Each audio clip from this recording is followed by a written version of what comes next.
So friends, good morning all of you. और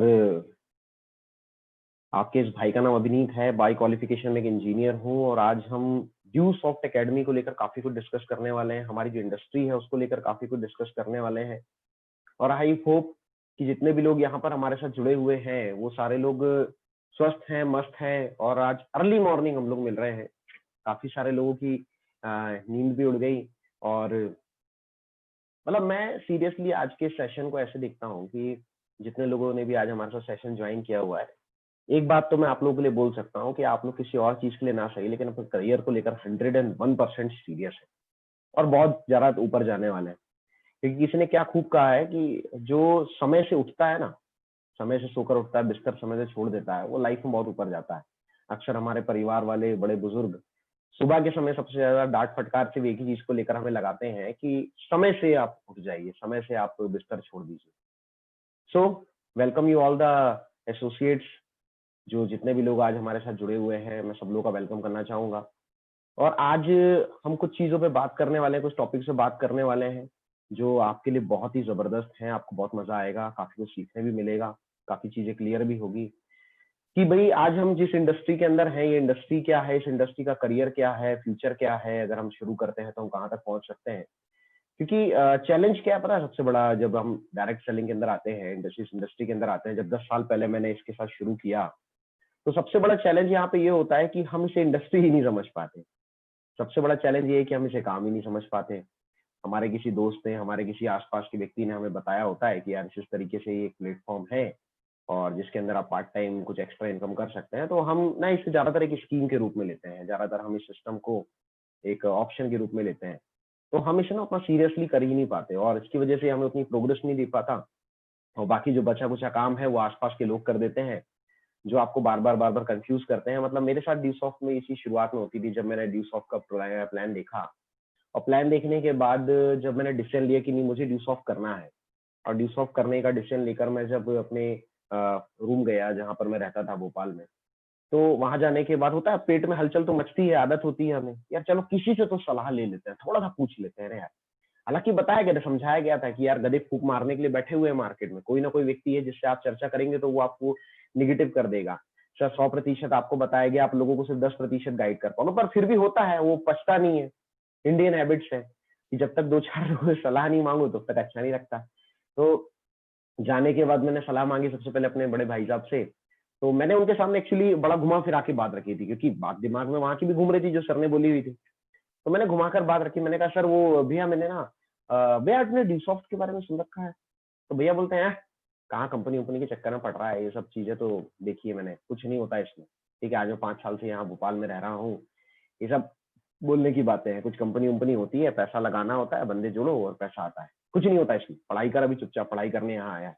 ठीक है, अच्छा तू क्यों पूछ रहा है? जैसे ही भैया ने सवाल किया मेरा तो नहीं नहीं भैया वो तो मैंने ऐसे ही पूछ लिया था, तो मुझे ऐसा लगा कि पूछना चाहिए। वो सुनते सुनते वो मतलब कानों में कहीं से बात आई थी। मतलब मैंने उन्हें ये तक बताया तक नहीं कि भैया मैंने वाकई ड्यू सॉफ्ट एकेडमी का प्रोजेक्ट देखा है और किसी ने मेरे साथ चर्चा की और मैं एडमिशन लेने की सोच रहा हूँ। तो ये आलम था। मतलब चर्चा करते करते टाइम भी बड़ा सोच समझ के और डिसाइड के लिए नहीं यार भैया ने बोला हुआ है तो शायद वो तो ज्यादा जानकारी रखते हैं, बिकॉज वो आज 5 साल से भोपाल में, 4 साल, अच्छा 4 साल से भोपाल में, मैं तो नया नया हूँ। और मैंने उस तुरंत डिसीजन लिया कि नहीं करना चाहिए। और दूसरे रोज फिर उसके बाद जब मैं कॉलेज गया, आप किस्मत बोलिए आप, ठीक है, शायद ऊपर वाले कुछ और मंजूर था, कहते हैं उसकी मर्जी के बगैर पत्ता नहीं हिलता, और शायद ऊपर वाला चाहता था कि मैं सिस्टम को शुरू करूं। और आज जहां तक मैंने इस इंडस्ट्री के अंदर अचीव किया हुआ है, ये सब मैं अचीव करूं, ऊपर वाले की तो प्लानिंग पहले ही बन जाती है। तो कहीं ना कहीं दूसरे दिन जब हम कॉलेज गए तो मुलाकात हुई प्रमोद सर के साथ, जो मेरे स्पॉन्सर भी थे, मेरे ग्रेड सीनियर अपलाइन भी थे। आज हमारे रिलेशंस बहुत ज्यादा, मतलब मैं ये बोल सकता हूँ, आई कैन से कि एक अपलाइन, एक टीम या एक बड़े भाई से ज्यादा बढ़कर कुछ रिलेशंस हैं हमारे। तो कहीं ना कहीं वो मिल गए, अचानक राहुल सर मिल गए और उन्होंने कहा कि यार अभिनीत फिर स्टार्ट करना है आज हमने। तो मैं बोला नहीं यार ना हो पाएगा। बोले क्यों नहीं हो पाएगा? मैंने कहा यार वो पैसा अरेंज हो नहीं पा रहा मेरे से। सबसे बड़ा जो हम बहाना मारते हैं, ठीक है, कि सर वो पैसे नहीं हो पा रहे हैं, और कई सारी बातें बोल के मैंने उन्हें टालने की कोशिश की कि मेरा इंटरेस्ट नहीं है, मैं पढ़ने के लिए आया हूँ, और कई सारी बहाने होते हैं, आपने भी मारे होंगे। तो बहानों पे ज्यादा नहीं जाएंगे, क्योंकि आप तो एक्सपर्ट हैं, मैं भी एक्सपर्ट था, क्योंकि कॉलेज लाइफ चल रही थी और वो स्कूल कॉलेज लाइफ के अंदर बहाने बनाने में हम एक्सपर्ट होते हैं। लेकिन कुछ चीजें उन्होंने मेरे साथ डिस्कस की, मतलब ड्यू सॉफ्ट की लैंग्वेज में कहे तो उन्होंने मेरा विजन क्लियर करने की कोशिश की, थोड़े से फॉलोअप्स लगाए और उसके बाद मैंने डिसीजन लेके नहीं यार शुरू करना चाहिए, ठीक है। और डिसीजन लेकर मैंने सोचा कि चलो चालू करते हैं काम। अब उसके बाद जब चालू करने का डिसीजन ले लिया, ठीक है, तो फिर पैसा अरेंज किया, पैसा अरेंज करने के बाद काम चालू कर दिया। तो शुरुआती टाइम में ना ड्यूसॉफ्ट एकेडमी मेरी ज्यादा प्रोग्रेस नहीं थी। मतलब जब ड्यूसॉफ्ट में मुझे 6 महीने हुआ तो 6 महीने के बाद ड्यूसॉफ्ट एकेडमी मेरा पहला पेमेंट मैंने ड्यूसॉफ्ट से उठाया 2,000 रुपए का। 6 महीने, यस बिल्कुल आप सही सुन रहे हो, 6 महीने में पहली पेमेंट 2,000 रुपए की बनी। दूसरी पेमेंट 9 महीने में बनी। तीसरी पेमेंट अचीव करते करते थोड़ा और समय लग गया और लगभग 1.5 साल लग गया था 30,000 रुपए कमाने में। 30,000 रुपए में 1.5 साल लगा, जबकि ड्यूसॉफ्ट एकेडमी का प्रोजेक्ट बोलता है, प्लान बोलता है कि आपने ज्वाइन करके अगर आप 1 साल ढंग से काम करते हो तो पहले साल में ही आपको 34 लाख से 49 लाख रुपए तक आता है। 1.5 लाख सप्ताह, 6 लाख महीना, रॉयल्टी वॉयल्टी और बहुत सारी प्लानिंग हमने भी कर रखी थी एडमिशन लेते टाइम। लेकिन जब 1.5 साल हुआ तो 1.5 साल में सिर्फ 1 माइल 1.5 माइल उठे। तो बार बार बिलीव मतलब आगे पीछे होता था। जब मैं इस चीज का जवाब ढूंढता हूँ आज, और आज मुझे ये चीज समझ में आती है कि ऐसा क्यों हुआ कि शुरुआती 1.5 साल में ये हाल था, और आज मैं पलट कर देखता हूँ कि 1.5 साल में सिर्फ एक ऑर्बिट यानी कि सिर्फ 30,000 रुपए बने थे, और आज हफ्ते का 60,000 से ऊपर बनता है। कभी 60,000, कभी 70,000, कभी 80,000, कभी 1 लाख भी बन जाता है, ठीक है। 1.5 लाख की कैब भी हिट की हुई है एक ही वीक के अंदर। मतलब आज मैं देखता हूँ तो मंथली रिसेंट मंथ में अगर मैं देखूँ तो समथिंग समथिंग 2,86,000 तो कुछ ऐसी मेरी इनकम बनी है इस महीने के अंदर। जो मेरी इनकम बन रही है, अभी 2 चेक रिलीज हुए हैं जुलाई के, उसके बाद अभी 2 चेक और बनने वाले हैं। तो दोनों वीक की इनकम 93,500 थी, ठीक है। तो ये आलम था, अभी की डेट में देख रहा हूँ कि 2 वीक की इनकम ही 1,80,000 क्रॉस कर चुकी है, और मंथली आराम से मुझे ऐसा लगता है कि 3-4 लाख रुपए अभी मैं हिट कर रहा हूँ। तो ये कहाँ से हुआ? मतलब ये एक बहुत बड़ा सवाल आपके भी दिमाग में आया होगा जब मैंने ये आपको डाटा बताया अपने ही बारे में, कि सर पहले 1.5 साल में सिर्फ एक ऑर्बिट और आज इतनी इनकम। हाँ सर, वो 10 साल हो गया ना, इस वजह से हो रहा होगा, 10 ईयर्स होने की वजह से हो रहा है। नो, ये ऐसा नहीं है कि 10 साल होने की वजह से हो रहा है। एक्चुअली एक बहुत बड़ा चेंज आया जब मैं ड्यूसॉफ्ट एकेडमी ने नया नया करना शुरू किया था ना। तो हमारे साथ एक बहुत बड़ा चैलेंज होता था कि जब भी हम मार्केट में जाते थे और किसी को भी ड्यूसॉफ्ट एकेडमी के बारे में बताने की कोशिश करते थे, तो हम उसको आधे घंटे बैठकर ये बात समझाते थे कि यार इस तरीके से आपने ड्यूसॉफ्ट करना है, अगर आप करोगे तो ये आपके टारगेट कंप्लीट होंगे, आप ये हिट करोगे, आप इतना पैसा कमाओगे। और हम उस व्यक्ति को जानकारी देते थे, तो हम उसको आधे घंटे समझाते थे कि आप इतना इतना काम करेंगे और आपको ये फायदा मिलेगा।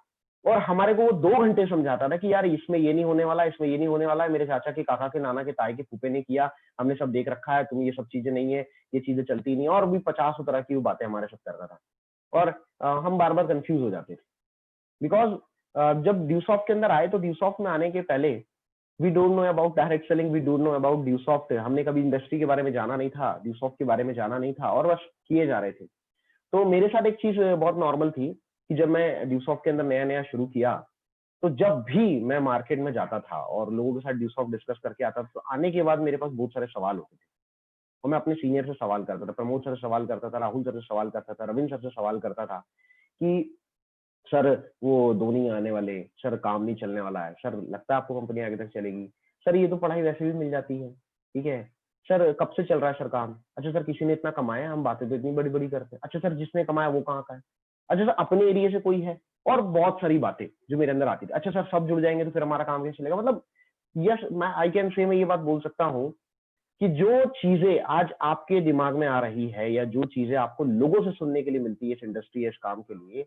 वो सारी की सारी चीजें मुझे भी सुनने के लिए मिलती थी। और I was very much confuse, मैं बहुत कंफ्यूज हो जाता था, और शायद ये कंफ्यूजन ही था जिसकी वजह से मेरी प्रोग्रेस नहीं हो पा रही थी।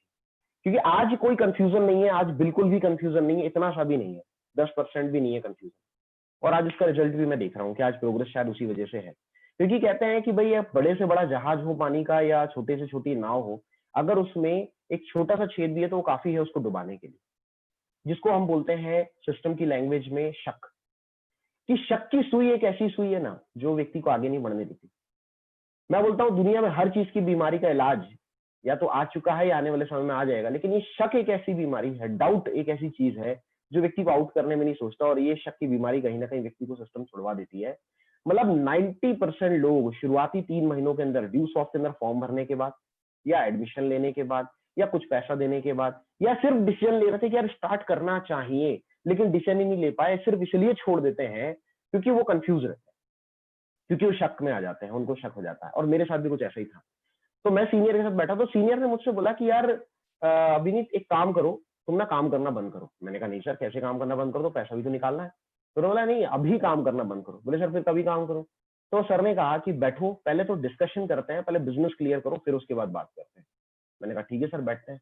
और वो एक दिन था जब सर ने मेरे साथ बैठक लगाई। उन्होंने बोला कि अभिनीत, अभी तो आप ऐसा कीजिए, आप अपने सारे सवाल निकालिए, क्या क्या चीजें आपको लगती है जो सिस्टम को लेकर आप पूछना चाहते हो, क्योंकि आज के बाद सवाल नहीं होगा, सिर्फ काम होगा। पहले तो आप पूछिए कि आप क्या जानना चाहते हैं, और उसके बाद बैठे, हम डिस्कशन हुआ, सारे सवाल मैंने लिखे, कुछ चीजें सर ने भी मुझे और बताई। और वो दिन था और एक आज का दिन है। आज इस बात को लगभग 6 साल बीत चुके हैं, ठीक है। और वो लाइफ की एक बहुत बड़ा चेंजिंग डे था मेरा, कि उन 4 सालों के अंदर ड्यूसॉफ्ट में जो मैंने शुरुआती दौर में दिए, जनवरी 2010 में मैंने ड्यूसॉफ्ट ज्वाइन किया। 1 डेढ़ साल मैंने वैसे ही निकाल दिया, 2 साल वैसे ही निकाल दिया, 3 साल वैसे ही निकाल दिया, 4 साल बस ये छोड़ा नहीं था सिस्टम, ठीक है। बाकी 4 साल में कोई खास प्रोग्रेस नहीं हुई। और वो मेरी लाइफ का सबसे बड़ा चेंजिंग डे था जब संजय सर से हम मिले 6 जुलाई 2014, और उन्होंने बैठकर प्रॉपर विजन क्लियर किया कि why people failure in network marketing industry, कि एक व्यक्ति इस इंडस्ट्री में फेल क्यों हो जाता है, जो कामयाब हो रहा है वो क्यों हो रहा है, जो आज अच्छा पैसा कमा रहा है वो कैसे और क्यों कमा रहा है। और वो लाइफ में एक बहुत बड़ा चेंजिंग डे था। उस दिन पूरी तरह से क्लियर हो गया, और आज वो दिन था और एक आज का दिन है। 6 साल हो गए इस बात को, 7 साल हो जाएंगे कुछ टाइम में। लेकिन 6 सालों के अंदर कोई कंफ्यूजन नहीं आया, और कभी भी किसी कंफ्यूजन को पनपने दिया। और इन 6 सालों में शायद ही ऐसा कोई टाइम रहा हो जब हमने ड्यूसॉफ्ट एकेडमी में पैसा नहीं कमाया और प्रोग्रेस नहीं की। कंटिन्यूसली प्रोग्रेस हुई, जो प्रोग्रेस हुई वो भी मैं इस 7 डेज के सेशन के अंदर आपको बताऊंगा। हम बात करेंगे, एक ही चीज को लेकर खुल के बात करेंगे, किसी भी चीज को लेकर छुपाएंगे नहीं। लेकिन क्या चीजें थी जो मुझे वहां समझाएगी, जिन्होंने मुझे डिसीजन लेने पर मजबूर किया, जिसकी वजह से मैंने डिसीजन लिया, आज हम उन टॉपिक्स पर डिस्कस करेंगे।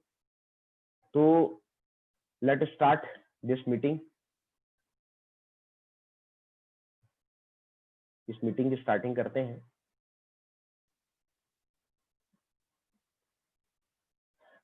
देखिए, काफी सारे पार्टिसिपेंट जुड़ चुके हैं, समथिंग 450 जा चुका है आंकड़ा, मुझे दिखाई दे रहा है। तो अगर कोई आपके साथ टीम मेंबर्स है जो ज्वाइन नहीं कर पा रहे हैं इस ग्रुप में, तो हमने यूट्यूब की लिंक शेयर की हुई है ग्रुप्स में, ठीक है। आप अपने सीनियर्स के थ्रू वो टीम लिंक्स भी जो है पिकअप कर सकते हैं, और उसके थ्रू आप यूट्यूब में जा सकते हो। अगर आपको नहीं मिलती है लिंक तो घबराने की जरूरत नहीं है। आप मेरा चैनल सब्सक्राइब किए हुए होंगे, या फिर मेरा चैनल आपके पास होगा, आप मेरा नाम डाल दीजिए यूट्यूब के ऊपर, और वहां से आप उस चैनल के ऊपर जाकर भी ये ट्रेनिंग अटेंड कर सकते हैं यूट्यूब से, ठीक है, या शेयर कर सकते हैं। तो बात करते हैं सफलता की ओर पहला कदम। कामयाबी क्या चीज है दोस्त? कामयाबी एक ऐसी चीज है जो उसी को मिलती है जो अपना कदम पहली बार सफलता की तरफ बढ़ाता है। मतलब कामयाबी आप तक तभी पहुंचेगी जब आप उसकी तरफ चलना शुरू करोगे। सबसे बड़ी लोगों की प्रॉब्लम ये है कि कामयाब तो हर कोई होना चाहता है, पर कामयाबी के लिए पहला कदम उठाना नहीं चाहता, और बिना पहला कदम उठाए आप कामयाब हो नहीं सकते। तो सफलता की ओर पहला कदम क्या बोलता है कि जब आप मार्केट में बिजनेस करने जाओगे तो एक लॉ ऑफ एवरेज आपकी जानकारी में होना चाहिए, मार्केट मेंटेलिटी आपको पता होना चाहिए, मार्केट बिहेवियर आपको पता होना चाहिए। ये चीजें आपको पता है तो बिजनेस होगा। जैसे कि मेरे साथ था कि भाई मुझे ये चीजें नहीं पता थी, जिसकी वजह से मेरा मार्केट में बिजनेस नहीं चलता था। तो जब भी आपके साथ कोई भी बंदा एडमिशन ले रहा है, या आप नया नया एडमिशन ले रहा है, तो सबसे पहले ना आपको अपना एक प्रॉपर माइंड सेट करना होगा, और अपने एक सीनियर के साथ बैठकर एक प्रॉपर काउंसलिंग करनी होगी कि सर मुझे पहले तो ये बताइए कि बिजनेस है क्या, करना क्यों है इस बिजनेस को, और अगर मैं करता हूँ तो क्या मेरा फ्यूचर सिक्योर है। अच्छा सर, लोग तो इसको लेकर इस तरह की बात करते हैं, तो किस हद तक सही है गलत है, तो ये चीजें आपको डिस्कस करना बहुत जरूरी है। तो आज मैं इन्हीं चीजों के ऊपर आपसे चर्चा करूंगा। सबसे पहले हम बात कर रहे हैं लॉ ऑफ एवरेज की। तो लॉ ऑफ एवरेज की अगर हम बात करें तो लॉ ऑफ एवरेज क्या बोलता है? लॉ ऑफ एवरेज बोलता है कि आज दुनिया में हर जगह, एवरीवेयर, एक लॉ ऑफ एवरेज, एक औसत का नियम चलता है, जिसके अंदर आपको आता है, आप किसी भी, मतलब आप कहीं का भी एग्जांपल उठा लीजिए, कि स्कूल है या कॉलेज है, कोई शोरूम है, कोई मोबाइल शॉप है। तो स्कूल कॉलेज के अंदर आप उठाकर देखो, कुछ बच्चे हैं पास हो जाते हैं, कुछ फेल हो जाते हैं, कुछ टॉप कर लेते हैं, ठीक है, कुछ एवरेज मार्किंग लेकर आते हैं, ठीक है। लेकिन अब कभी भी ऐसा नहीं होता है कि सारे के सारे लोग पास हो गए, या सारे के सारे लोग फेल हो गए, या सारे लोगों ने टॉप कर लिया, ठीक है। एक भाई एक कैटेगरी होती है, एक एवरेज हम बोल सकते हैं कि 20-30% लोग होते हैं जो पास होते हैं, 20-30% लोग होते हैं जो फेल हो जाते हैं, 20-30% लोग होते हैं जो भाई एक एवरेज मार्किंग लेके आते हैं। लेकिन एवरेज चलता है, ठीक है। बड़े से बड़ा स्कूल हो, छोटे छोटा स्कूल हो, नहीं ना ही वो सारे के सारे लोगों को टॉप करवा सकते हैं, ना ही सारे लोग वहां फेल होने वाले हैं, ठीक है। एक्सेप्शन की हम बात नहीं करेंगे, अपवादों की दुनिया तो बहुत है, लेकिन अपवादों के ऊपर भरोसा नहीं किया जा सकता। तो आज लॉ ऑफ एवरेज ये बोलता है। ऐसे ही कोई शोरूम के अंदर आप उठाकर देखिए, आप अपने आसपास, तो किसी भी शोरूम के अंदर जो वॉकिंग कस्टमर होते हैं, मतलब डेली आने जाने वाले कस्टमर बहुत सारे होते हैं, पर कितने लोग होते हैं जो वहां खरीदी करते हैं? आज आपकी और हमारी चॉइसेस अलग अलग हैं। मान लीजिए कि आपकी चॉइस के हिसाब से भी आप मार्केट में जाते हो और आप बोलते हो कि यार फलाने कलर की शर्ट निकाल दीजिए, या फलाने कलर का पैंट निकाल दीजिए, या जो चीज आपको पसंद है आप वो निकाल दीजिए, और आप उसके साथ खड़े होते हो, वो सारा शोरूम निकाल कर आपके सामने रख देता है, रेट आपको पसंद नहीं आ पाता, क्वालिटी आपको पसंद नहीं आ पाती, तो क्या आप परचेस करोगे? बिल्कुल भी परचेस नहीं करोगे। ठीक है, किसी भी शोरूम के अंदर आप उठाकर देख लीजिए, ये चीजें होती हैं। तो वहां पर भी क्या होता है कि अब भाई 2-4 कस्टमर ने मना कर दिया कि नहीं हम नहीं लेंगे, सारी चीजें निकलवाने के बावजूद, बार्गेनिंग करने के बावजूद, क्या शोरूम वाला अपना शॉप बंद कर देता है, बिजनेस बंद कर देता है? नो।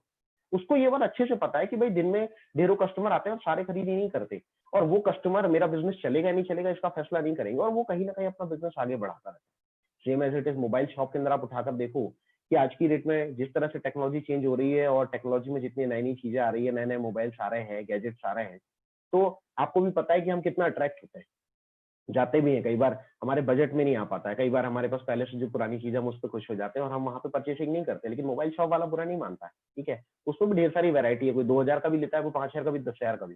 तो कहीं न कहीं वहाँ पर भी सारे लोग नहीं जाते, और मार्केट एवरेज क्या बोलता है? मार्केट एवरेज कुछ ये बोलता है कि जब आप मार्केट में जाते हो, तो अगर 100 लोग हैं तो 30 प्लस 10 ये एवरेज चलता है। यानी कि 10% लोग होते हैं जो किसी भी चीज़ को लेकर पॉजिटिव थिंकिंग रखते हैं, 10% लोग होते हैं जो किसी भी चीज़ को लेकर नेगेटिव थिंकिंग रखते हैं, 10% लोग होते हैं जो किसी भी चीज को लेकर एक न्यूट्रल यानी कि पॉजिटिव या नेगेटिव किसी भी तरह की थिंकिंग रख सकते हैं, और सही 30%, और इसके अलावा 10% लोग ऐसे होते हैं जो सैंपल पीस होते हैं, लेकिन 30% पॉजिटिव, 30% निगेटिव, 30% पॉजिटिव या नेगेटिव और 10% सैंपल पीस होते हैं। तो ड्यूस ऑफ में भी कुछ ऐसा ही होता है। जब आप मार्केट में जाते हैं, कई बार हमें ऐसा लगता है कि यार फलाना व्यक्ति मेरा बहुत अच्छा दोस्त है या वो मेरे रिलेटिव है तो वो मेरे साथ ज्वाइन कर ही ले, लेकिन ऐसा नहीं होता दोस्त। जैसे हाथ की पांचों उंगलियां बराबर नहीं होती है, एक ही परिवार में सगे भाई बहन की सोच एक सी नहीं होती कई बार, तो वैसे ही भाई मार्केट में हर किसी की सोच एक सी नहीं होगी। 30% लोग होते हैं जो पॉजिटिव थिंकिंग वाले हैं, जो आपके साथ स्टार्ट करेंगे। 30% लोग होते हैं नेगेटिव थिंकिंग वाले, वो आपके साथ स्टार्ट नहीं करेंगे। 30% लोग होते हैं जो न्यूट्रल होते हैं, वो आपसे मिलेंगे पॉजिटिव हो जाएंगे, घर जाएंगे नेगेटिव हो जाएंगे। 10% सैंपल पीस होते हैं जो बातें दुनिया की करेंगे, लेकिन जब स्टार्ट करने की बारी आएगी तो डिसीजन नहीं ले पाते। तो ये मार्केट का एक लॉ ऑफ एवरेज, ये आपको पता होना बहुत जरूरी है, और ये हर जगह चलता है। ये स्टैंडर्ड है, जिस तरह से 1 मीटर की डिस्टेंस स्टैंडर्ड होती है, वैसे ही कहीं ना कहीं ये एवरेज स्टैंडर्ड है। आप ये बोले कि बिजनेस सर हर बंदे पे चलेगा तो पॉसिबल नहीं है, आप बोलेंगे सर बिजनेस चलेगा ही नहीं तो ये भी पॉसिबल नहीं है। आज कहीं ना कहीं बिजनेस चलता है, 100% चलता है। जब से मुझे लॉ ऑफ एवरेज बताया गया तब से मैं बिजनेस कर रहा हूँ, और आज मैं हर 10 प्लान के अंदर मुझे आराम से 3 से 4 एडमिशन मिल जाते हैं, और आज मैं कंफ्यूज नहीं होता हूँ, क्योंकि इस लॉ ऑफ एवरेज को मैं अपने माइंड में बिठा चुका हूँ। कई बार लोग इस लॉ ऑफ एवरेज को नहीं समझ पाते, जिसकी वजह से उन्हें बिजनेस में रफ्तार नहीं मिल पाती। तो ये लॉ ऑफ एवरेज अपने आप को ध्यान में रखना पड़ेगा। अब कुछ लोगों के साथ चैलेंज आता है, सर हमने तो बहुत ज्यादा बिजनेस किया लेकिन हमारे को फिर भी लॉ ऑफ एवरेज के हिसाब से रिजल्ट नहीं मिले। तो उसका मतलब ये नहीं है सर कि ड्यू सॉफ्ट नहीं चलती। उसका सीधा सा मतलब है you have to learn more. अभी कहीं ना कोई बेसिक्स है जो आपको नहीं आते। अगर आप उन बेसिक चीजों को और सीख लेते हैं तो आपका ड्यू सॉफ्ट बिजनेस बहुत अच्छी तरह से ग्रो होने लग जाएगा। ये बात आपको दिमाग में बिठानी पड़ेगी कि अगर आपका बिजनेस नहीं चल रहा तो ऐसा मतलब ये नहीं कि ड्यू सॉफ्ट नहीं चलती। भाई ड्यू सॉफ्ट तो 20 साल से चली रही है। आज हम 10 साल से कर रहे हैं, आपके सारे सीनियर्स हैं, कोई 5 साल से, कोई 7 साल से, कोई 2 साल से, कोई 4 साल से कर रहा है। तो you have to learn more, क्योंकि हर इंडस्ट्री के अंदर, हर बिजनेस के अंदर जब आप नए होते हो तो आपको सीखना पड़ता है। हमें ऐसा लगता है कि हमें शायद पहले से आ रहा है, पर ऐसा नहीं होता है। We have to improve ourself. तो कहीं ना कहीं सबसे पहली चीज जो आपको दिमाग में बिठानी पड़ेगी, लॉ ऑफ एवरेज। दूसरी चीज की मार्केट की मेंटेलिटी क्या है। जब आप मार्केट में जाते हो तो ज्यादातर लोगों का हाल ये है कि उन्हें एमएलएम बिजनेस के बारे में पता नहीं है, उन्हें डुप्लीकेशन की पावर पता नहीं है, उन्हें ये पता ही नहीं कि स्मार्ट वर्क क्या होता है। वो हार्ड वर्क के बारे में ज्यादा सोचते हैं। 99% स्टूडेंट्स को ये नहीं पता होता वो स्टडी क्यों कर रहा है। जब भी उनसे स्टडी को लेकर सवाल किया तो सर सरकारी नौकरी करनी है, सर इंजीनियर बनना है, सर डॉक्टर बनना है। वो इस तरह के जवाब देते हैं, ठीक है। कुछ लोगों के पास तो ये जवाब भी नहीं होता कि वो पढ़ाई कर क्यों रहे हैं, बस नौकरी करने के लिए, इतना बोल देते हैं।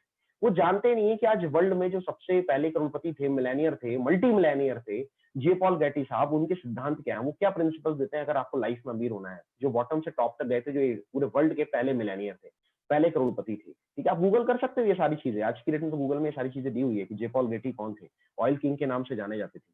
तो आज कहीं ना कहीं भाई लोगों को ये पता नहीं होता मार्केट मेंटेलिटी क्या है। उनको पता ही नहीं होता है कि आज का जो लेटेस्ट ट्रेंड है वो कैसा है। आज की जो एजुकेशन लेने की टेक्निक है वो किस तरह से चेंज हो चुकी है। लोग मतलब they don't think about other people, they think about their self. एक ही सबसे बड़ी प्रॉब्लम ये है कि लोग इतने सेल्फिश हो चुके हैं, वो सिर्फ अपने बारे में सोचते हैं, लोगों के बारे में सोच ही नहीं पाते। तो वो ये नहीं समझ पाते कि लोगों को लेकर आगे चलने वाला बंदा ही बहुत ऊपर तक जाता है। तो ये एक बहुत बड़ी सिचुएशन होती है। Just a minute.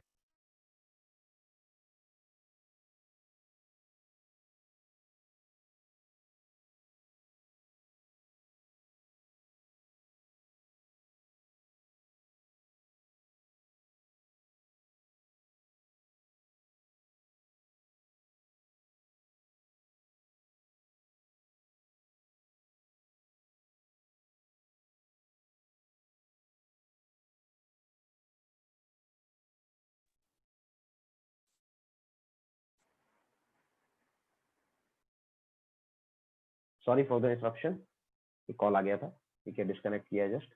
तो कहीं ना कहीं मार्केट की प्रॉब्लम क्या है कि वो लेटेस्ट ट्रेंड और स्टाइल ऑफ एजुकेशन को नहीं समझ पाते, वो इतने सेल्फिश हो चुके हैं कि दूसरे के बारे में सोचते हैं, उन्हें समझ में ही नहीं आ पाता कि लोगों को लेकर आगे बढ़ने वाला ही ऊपर तक जाता है।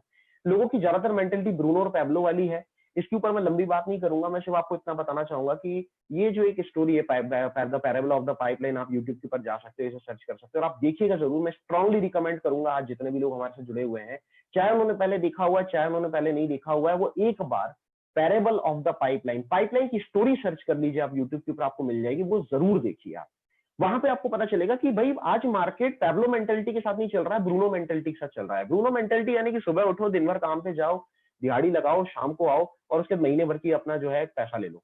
और कहीं ना कहीं इस मेंटेलिटी की मतलब वो एक्टिव इनकम की तरफ बढ़ रहा है, पैसिव इनकम की तरफ, इसलिए वो कभी सिक्योर नहीं हो पाता, इसलिए हमेशा इनसिक्योर फील करता है।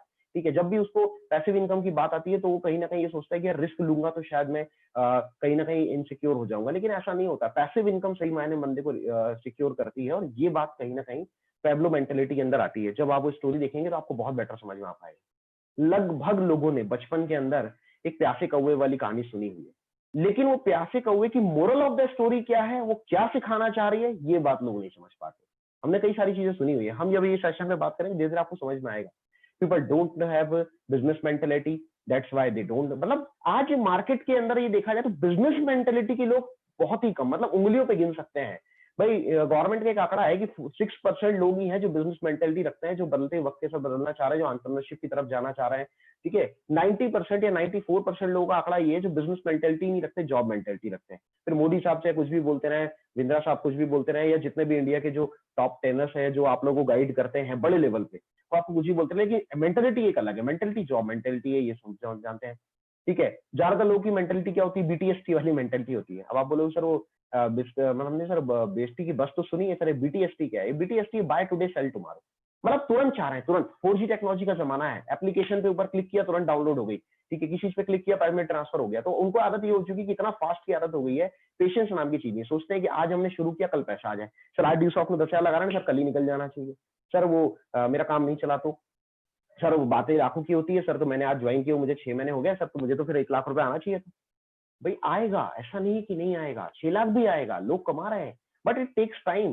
भाई दुनिया में कोई भी ऐसा सेक्टर नहीं है, आज टेक्नोलॉजी कितनी भी बढ़ जाए उसका मतलब ये नहीं है कि सर भाई बच्चा जो 9 महीने में पैदा होता था वो 1 महीने में पैदा हो जाए। कुछ लोग बोलते हैं सर नहीं सर, इतने सारे लोगों का सपोर्ट है, सीनियर्स भी तो है, एक्सपीरियंस भी तो, बिल्कुल एक्सपीरियंस। तो ये तो आप कोई बोल रहे हो कि जो आज बच्चा भाई 9 महीने में पैदा हो रहा है, अगर 9 औरतें मिलकर पैदा करेगी तो 1 महीने में पैदा हो जाना चाहिए, ये कोई बात थोड़ी होती है।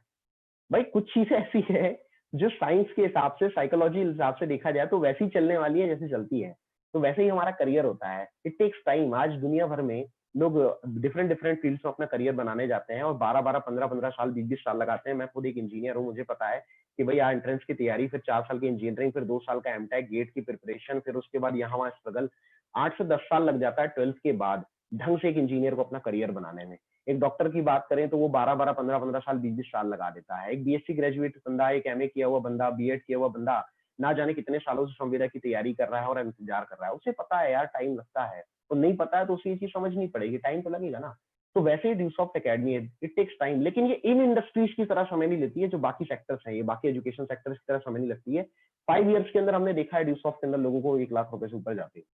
तो आज ये चीजें हैं, 5 साल के अंदर आप आगे बढ़ जाते हो, लेकिन उतना तो लगेगा। अब आप बोलो कि सर तुरंत हो जाए तो नहीं है। जब भी इस इंडस्ट्री के अंदर आप किसी सुपर सीनियर के साथ बैठेंगे, वो हमेशा आपसे बोलेगा कि इस बिजनेस को 2 से 5 साल कीजिए, 2 से 5 साल जम के कीजिए, आपका करियर एकदम सिक्योर हो जाएगा। और अगर आप सोच रहे हैं एक दिन में हो जाएगा, तो बिल्कुल पॉसिबल नहीं। ठीक है, दुनिया में देखो 3 तरीके से एक बीज के पास मौके होते हैं। There are 3 types of people like the seeds of grain. दुनिया में 3 तरह के लोग होते हैं, बिल्कुल उस बीज की तरह, जिसके सामने 3 सिचुएशन होती है। एक तो गोदाम में पड़े पड़े सड़ जाना, एक होता है कि भाई जमीन पे वो बोया जाए और उसके बाद वो लाखों हजारों बीज पैदा करे।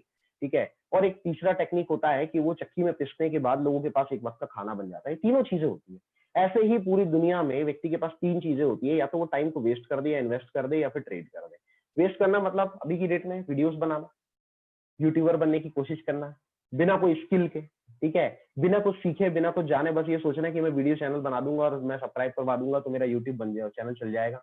ऐसा नहीं होता है। ठीक है, फिर भी अपनी अपनी सोच होती है। कुछ लोगों को टिकटॉक के वीडियोस का बड़ा शौक था, अभी नई कुछ एप्स आ गई है टिकटॉक के सब्सटीट्यूशन में, तो अभी इसमें लगा रहता है व्यक्ति। मतलब एक चीज है, मैंने देखा है लोगों को जब ड्यू सॉफ्ट के बारे में बताओ तो सर वो टाइम नहीं मिल पाया सर, हम प्रोजेक्ट शेयर करने के लिए हमें टाइम नहीं मिल पाया सर, बिजनेस करने के लिए टाइम नहीं मिल पाया। लेकिन वहीं जब हम देखते हैं लोगों को, तो लोगों का आलम ये रहता है कि उनको ये सारी चीजें मतलब अपनी पढ़ाई, अपना कॉलेज, अपना स्कूल, अपना घर, अपना परिवार, ये सब कुछ करने के बाद उनको फेसबुक चलाने के लिए टाइम है, उनको व्हाट्सएप चलाने के लिए टाइम है, उनको वीडियोस बनाने के लिए टाइम है, ठीक है, और इसमें वो कई घंटे निकाल देते हैं। तो ये वेस्ट करने वाला काम होता है। नो डाउट आप और हम में से भी ढेर सारे लोग हैं जो इन चीजों में लगे हैं, ठीक है। जब से लॉकडाउन हुआ है तो वेब सीरीज का एक बहुत बड़ा चस्का लगा है लोगों को, ठीक है, लोगों ने सब्सक्रिप्शन भी ले रखे हैं और दिन रात बैठ के वो सिर्फ वेब सीरीज निपटाते हैं रात के 4 या 5 बजे तक, ठीक है। कोई हम में से ऐसा हो और उसके बावजूद मेरे साथ जुड़ा हुआ है तो मुझे बहुत खुशी हो रही है कि भाई आपने 4 बजे तक वेब सीरीज देखने के बावजूद भी मेरे सेशन को ज्वाइन करना पसंद किया। दूसरा एक होता है कैटेगरी जो ट्रेड करने की सोचता है, बस दिन भर जाऊं, काम करूं, मेहनत करूं और बस दिहाड़ी मुझे मिल जाए। ये ट्रेडिंग वाली काम होता है कि बस काम किया तो पैसा आना चाहिए तुरंत। लेकिन एक तीसरी कैटेगरी होती है जो इन्वेस्टर है, जो आज पूरे वर्ल्ड के ऊपर राज कर रहे हैं, सिर्फ गिनती के 2-4% लोग ही हैं, लेकिन उनके पास वर्ल्ड का 90% से लेकर 95% तक पैसा, और 99% बोलोगे तो चल जाएगा। तो ये आलम है, तो वो कहीं ना कहीं इन्वेस्ट करते हैं, तो ये तीसरी कैटेगरी भी होती है, तो हम इस पे भी जा सकते हैं। हम अभी तीसरी कैटेगरी में कैसे जाना है उसके ऊपर हम बात करेंगे। व्यू सॉफ्ट में दोनों चीजें होती है, पहले ट्रेड भी होता है, फिर इन्वेस्ट भी होता है। स्टार्टिंग तो ट्रेड के साथ होती है। कई सारे लोग कल परसों मेरे सामने एक सवाल आया, सर सारे लोग जुड़ जाएंगे तो फिर हमारा बिजनेस कैसे चलेगा, ठीक है। तो देखो ये ऐसा नहीं होता है ठीक है। भाई जितनी हमारी लोगों को ज्वाइन कराने की या फिर स्टार्ट कराने की स्पीड है, उससे ज्यादा लोग ही पैदा करने की है। भाई जैसे ऑक्सीजन की इन्वेंशन की बात करें तो 18th सेंचुरी में हुई थी। कोई बोलता है ऐसा अच्छा हुआ हम उसके पहले पैदा नहीं हुए, नहीं तो हम मर जाते, क्योंकि ऑक्सीजन ही नहीं था उसके पहले। तो ऐसा नहीं है दोस्त, oxygen is a never ending process. Oxygen पहले भी था, लेकिन किसी को आइडिया नहीं था, ठीक है। तो खोज की गई, बताया गया कि ऐसी एक गैस है जो आप लेते हो, बाकी उसके पहले भी थी, आज भी है और आगे भी रहने वाली है। वो एक नेवर एंडिंग प्रोसेस है। तो कहीं ना कहीं वैसे ही है कि peoples are never ending process, कि भाई लोग लगातार पैदा होते रहेंगे, आबादी लगातार बढ़ रही है, ठीक है। देश के आजाद होते टाइम इंडिया की आबादी लगभग मेरे ख्याल से 22-25 करोड़ थी या शायद 18 करोड़ थी, और आज की डेट में आप देख रहे हो 135 करोड़ है, और लगातार बढ़ती जानी है। दिस इज मतलब इसको कंट्रोल नहीं किया जा सकता, और ये लोग बढ़ेंगे ही बढ़ेंगे। और इंडिया के अंदर बेरोजगारी ऐसा है कि किसी जमाने में 50% पे थी, फिर उसके 60 पे आई, फिर 70 पे आई, फिर 80 पे आई। भाई पंचवर्षीय योजनाएं आई तो उस पर कहीं ना कहीं सरकार ने आंकड़ा दिया कि हमको गरीबी हटाना है, तब 4 करोड़ गरीब थे। अगली पंचवर्षीय में उन्होंने बोला गरीबी हटाना है, लेकिन 8 करोड़ गरीब हो गए, फिर उसके बाद 16 करोड़ हो गए। मतलब जिस तरह से डुप्लीकेशन के हम ड्यूसॉफ्ट के प्लान में बात करते हैं, उस कदर जो है लोग गरीब बढ़ रहे हैं। आज भी इंडिया के अंदर लगभग लगभग 22 से 25% लोग ऐसे हैं जो एक वक्त का खाना नहीं खा पाते। ये मेरे नहीं, सरकार के आंकड़े। मतलब क्यों सो रहे हैं वो लोग भूखे, क्यों एक वक्त का खाना नहीं खाते? क्योंकि पैसा नहीं है ना उनके पास, बेरोजगार है वो, ठीक है। और पैसा क्यों नहीं? क्योंकि बेरोजगार है, उनके पास काम नहीं है। तो आज ये इंडिया के अंदर आंकड़ा 80 लाख ग्रेजुएट्स होते हैं हर साल, 80 लाख से 1 करोड़ के बीच में। लेकिन उसके अंदर देखा जाए तो 5 लाख से ऊपर लोगों को काम नहीं मिल पाता, उतने ही लोग पैसा कमा पाते हैं, बाकी बेरोजगार घूमते हैं। तो ये आज इंडिया का आंकड़ा है जिसको आप कंट्रोल नहीं कर सकते। तो अभी इंडस्ट्री हमारी इसके लिए बहुत अच्छा काम कर रही है, डायरेक्ट सेलिंग, लेकिन कहीं ना कहीं हर व्यक्ति अभी आ नहीं रहा है।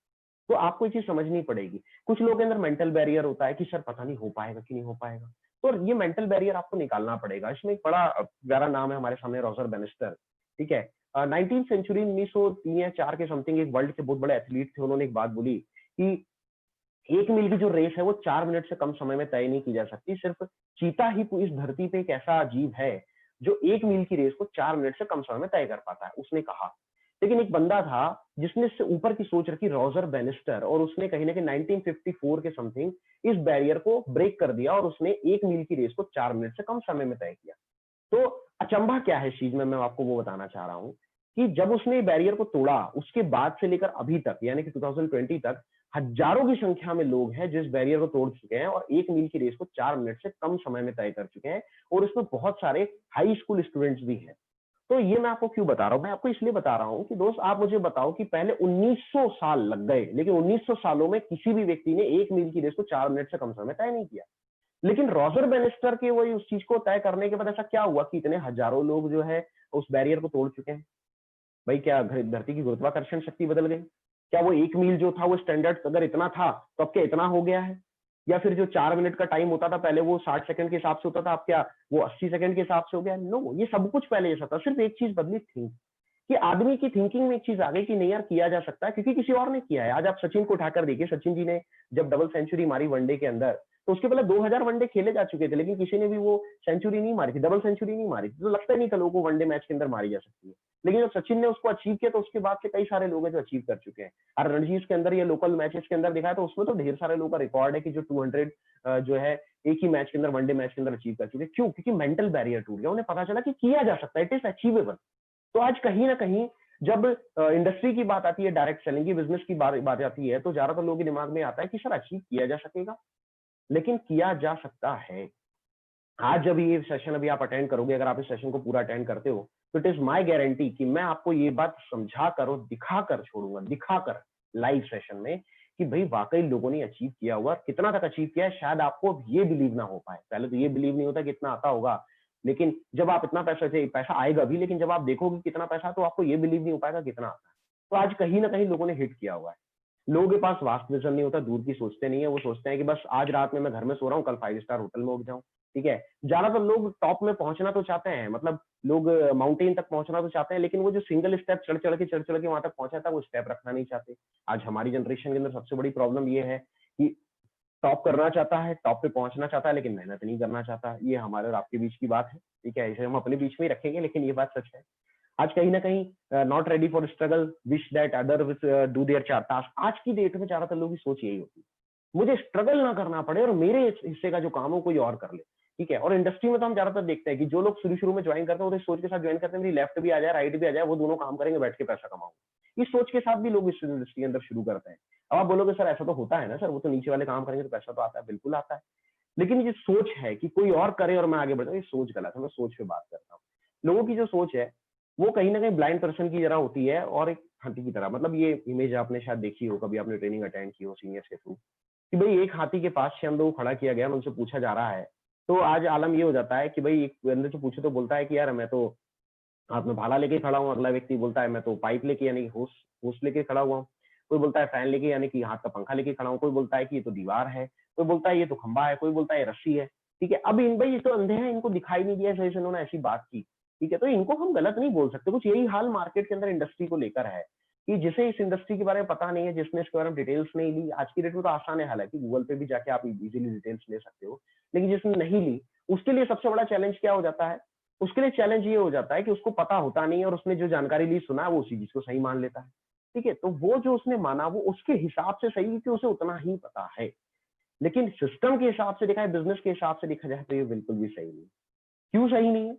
क्योंकि you as we all know कि भाई आज बिजनेस कितने बड़े लेवल का जा चुका है। और हाथी की बात लेते हैं इस चीज को, तो हाथी आप जानते हो, अगर आप मतलब उसमें इमेजिन कर लो कि उसके कान की जगह आप भाला लगा लो, उसकी सूंड की जगह पाइप लगा लो, ठीक है, उसके कान की जगह पंखा लगा लो, दीवार लगा लो, तो उसके बाद आप इमेजिन करो कि हाथी कैसा दिखाई दे। क्या हाथी वैसा ही होता है? हाथी बिल्कुल भी वैसा नहीं होता। रियलिटी क्या है वो आपकी आंखों के सामने है। तो सेम एज इट इज, लोग तरह तरह की बात कर रहे हैं, उसकी वजह से आप इमेजिनेशन बना देते हो इस इंडस्ट्री को लेकर, लेकिन उसका मतलब ये नहीं है कि इंडस्ट्री वैसी। इंडस्ट्री अलग है, ये बिजनेस अलग है, और जैसे जैसे ये सेशन आगे बढ़ेगा आपको पता चलने वाला है। ठीक है, people think that you are the salesman, that's why they shut the door. मतलब कई बार लोगों को बुरा लग जाता है, सर मैंने कॉल किया सामने वाले ने अवॉइड कर दिया, सर हम गए थे उसने भगा दिया। वो उनकी मेंटेलिटी है, उसमें बिजनेस की कोई प्रॉब्लम नहीं है, आपकी कोई प्रॉब्लम नहीं है। उनकी मेंटेलिटी क्या होती है, जब आप उसके पास ये अपॉर्चुनिटी लेकर जाते हो तो ज्यादातर लोगों को लगता है कि आप एक सेल्समैन हो और कहीं ना कहीं आप उन्हें अप्रोच कर रहे हो ताकि आपका फायदा, मतलब होता है ना, हमारे अंदर लगता है कि दुकानदार का काम तो सामान बेचने का, वो तो सिर्फ सामान बेचने के लिए खड़ा हुआ है। वैसे ही कहीं ना कहीं लोगों को लगता है कि आप सेल्समैन हो, इसलिए कहीं ना कहीं वो अपना डोर शट कर देते हैं। उन्हें नहीं पता आप हाईटेक प्रोफेशनल है जो उसकी जिंदगी बदल सकता है। ठीक है, लोग आपका रिजेक्ट प्रॉब्लम, आपका जो people will reject your formula not you. लोग आपका फॉर्मूला रिजेक्ट कर रहे हैं, लेकिन उसका मतलब ये नहीं कि आप भी रिजेक्ट कर दीजिए। They always show the person who become failure. ये तो एक नॉर्मल सी चीज है कि जब भी इस इंडस्ट्री को लेकर किसी के पास जाओ तो वो कुछ ना कुछ फेलियर्स की स्टोरी आपको जरूर बताएंगे जो आसपास के लोग हुए। ठीक है, और उनके पास हमेशा होती है ऐसे लोगों की story. They don't know that every failure person have a failure story. वो ये बात नहीं समझ पाते, ये बहुत अच्छा पॉइंट है कि हर फेलियर बंदे के पास एक फेलियर स्टोरी होती है। उसको पता ही नहीं होता कि सक्सेस कैसे होना है, अदरवाइज वो सक्सेसफुल हो चुका होता है। They behave with you like you are not from this planet. मतलब कई बार तो ये तक हो जाता है कि वो इस तरह का बिहेव करने लग जाते हैं कि आप इस दुनिया से ही नहीं हो, आप शायद किसी और दुनिया से। तो आपको ये चीज अंडरस्टैंड करनी पड़ेगी, इसमें घबराने वाली बात नहीं है। आप जब भी किसी के पास जाओगे तो 3 कैटेगरी के लोग होते हैं इस दुनिया में, जो कहीं ना कहीं आपसे डिस्कस करेंगे, पहला कैटेगरी। दूसरा नंबर 2, जो आपसे ऑब्जेक्शन पैदा करेंगे। ठीक है, नंबर 3, जो एक्सक्यूजेस करेंगे, जो डिस्कशन करेंगे, यानी कि सर मुझे थोड़ा इंडस्ट्री के बारे में बताइए, सर वाकई इसमें फ्यूचर है, करियर है, सर ये कब से चल रहा है, सर चलेगा नहीं चलेगा आगे, ये होते हैं सवाल। अच्छा मैं इसे शुरू करता हूँ तो मैं कैसे कर सकता हूँ, क्या मुझे ट्रेनिंग मिलेगी? अच्छा क्या विदाउट ट्रेनिंग भी ये काम चल जाएगा, ट्रेनिंग के साथ काम चलेगा? अच्छा सर इसमें कितना तक पेमेंट कमाया जा सकता है? अच्छा सर कितनी आईडी डाली जा सकती है? अच्छा सर जो पेमेंट मिलता है 2,000 रुपए का 3 लोगों के ऊपर, वो एक बार मिलता है, बार बार मिलता है? ये होते हैं सवाल। जिनके पास ये सवाल है वहां पर जवाब देंगे तो आपको रिजल्ट 100% मिलेंगे। कुछ के पास ऑब्जेक्शन होते हैं, सर ऐसा थोड़ी होता है। अच्छा सर आपके बोलने से थोड़ी हो जाएगा। अच्छा सर क्या सबूत है? अच्छा सर फलानी चीज है। वो प्रूफ मांगता है, और जब उसे प्रूफ देने जाओ, प्रूफ मांगने तक दिक्कत नहीं है, लेकिन जब प्रूफ देने जाओ तो वो बोलता है अच्छा सर इसकी क्या गारंटी की जो सर्टिफिकेट आप दिखा रहे हो वो भी सही है। तो ये कहीं ना कहीं ऑब्जेक्शन पैदा हो जाते हैं। मतलब वो सवाल के ऊपर ही सवाल पैदा कर देता है। कुछ लोगों ने आपसे मांगा होगा, मुझसे लोगों ने बोला भाई 45 लाख लोगों, तो लाओ 45 लोगों का नाम लेकर दो, ठीक है। अच्छा 20 साल से है तो सर कंपनी 20 साल से, तो उसका सबूत क्या है? मैंने जब सर्टिफिकेट दिखाया कि भाई ये 20 साल पुराना रजिस्ट्रेशन है, अच्छा इसका क्या सबूत है कि रजिस्ट्रेशन भी सही है? मतलब इस तरीके के सवाल कई बार हंसी आने लग जाती है लोगों के ऊपर। कई बार पेमेंट की बात करो तो पहले बोलते हैं इतना पेमेंट आता नहीं होगा, तो उन्हें बोलो चलो ठीक है ये लो पेमेंट देख लो, तो पेमेंट देखते हैं तो बोलता है अच्छा सर वो एक हाथ का आ गया होगा। फिर 2-4 लोगों के दिखा दो, सर 2-4 लोगों का आ जाता है, सबका थोड़ी आता है। अच्छा सर इतना पेमेंट आया तो क्या टैक्स वैक्स दिया है? तो लाओ टैक्स वगैरह दिखाओ, आपका टीडीएस सर्टिफिकेट दिखाओ, फिर टीडीएस सर्टिफिकेट दिखा दिया। अच्छा सर आईटीआर फाइल किया होगा, आईटीआर दिखाओ, आईटीआर दिखा दिया। अच्छा सर बैलेंस शीट दिखाओ। फिर उसके मतलब हंसी इतनी आती है, और इतना सब देखने के बाद अच्छा सर ठीक है ना सर अभी मैं थोड़ा चिंतन कर लूं, मनन कर लूं, अभी तो मेरे पास पैसे नहीं हो पाए। मतलब ऐसे भी लोग मिलते हैं एक्सक्यूजेस देने वाले।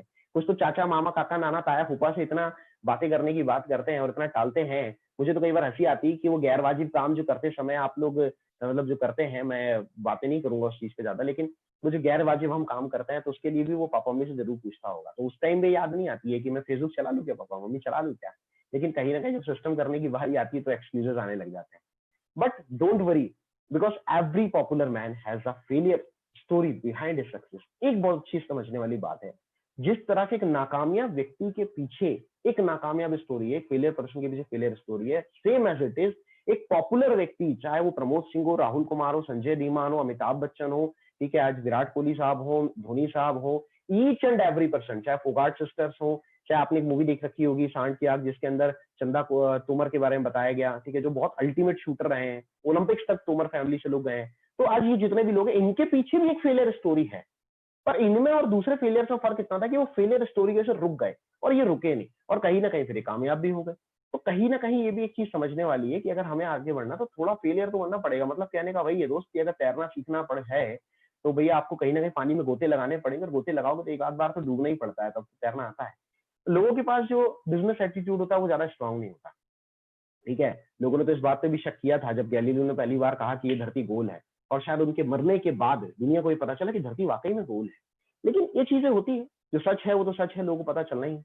तो अब अगर आपको आगे बढ़ना है तो आपको क्या करना पड़ेगा? तो आपको ये 4 चीजों का ध्यान रखना पड़ेगा। पहली आपकी मंजिल क्या है, दूसरा आपके पास रोड क्या है, तीसरा आपके पास व्हीकल क्या है, चौथा आपके ड्राइवर क्या है। क्योंकि आपके पास जब तक मंजिल तय नहीं होगी, आपको पहुंचना कहाँ आपको नहीं पता होगा, तब तक आप आगे नहीं बढ़ सकते। 90% या 97% बोल सकता हूँ लोगों के पास कोई टारगेट नहीं होता, कोई गोल सेट नहीं होता। गोल सेट है लेकिन उसके पास बाकी रोड नहीं होती है। भाई लेना है ऑडी, तो भाई ऑडी स्टार्ट होती है 30 लाख रुपए से। अब 30-40 लाख रुपए से जो व्हीकल स्टार्ट होती है, बोलता है 10,000 रुपए की नौकरी करूंगा सर, ले लूंगा एक दिन। कैसे पॉसिबल है भाई? पूरी जिंदगी का कैलकुलेशन मार के देख कि सेविंग तो क्या अपनी कर भी पाएगा, और जब तक सेविंग करेगा तब तक क्या उसकी कीमत उतनी बचने वाली है, पता नहीं होता उसे। अगर एक मंजिल तय करना है कि जैसे दुबई जाना है, तो अब दुबई तक पहुंचने के लिए वाया रोड नहीं जा सकता भाई, वाया फ्लाइट जाना पड़ेगा, या फिर वाया आपको पानी के जहाज से जाना पड़ेगा, आपको वाया सी जाना पड़ेगा। तो ये चीज आपको इंपॉर्टेंट समझनी पड़ेगी कि रोड क्या है भाई, उस मंजिल तक कौन सा रास्ता है जो लेकर जाता है। तीसरी चीज है कि वहां व्हीकल कौन सा है जो फास्ट चलने वाला है, क्योंकि आज की डेट में फास्ट भी तो चाहिए ना, हमें फास्ट भी तो जाना है। क्योंकि अब आप बोलो बैलगाड़ी जाऊंगा तो फिर तो बताइए आपको कब पहुंचेंगे आप। और चौथी चीज ड्राइवर, कि ड्राइवर बेटर है या नहीं, क्योंकि जिसके पास ड्राइविंग अच्छी नहीं है, अगर ड्राइवर अच्छा नहीं होगा तो काम नहीं होगा।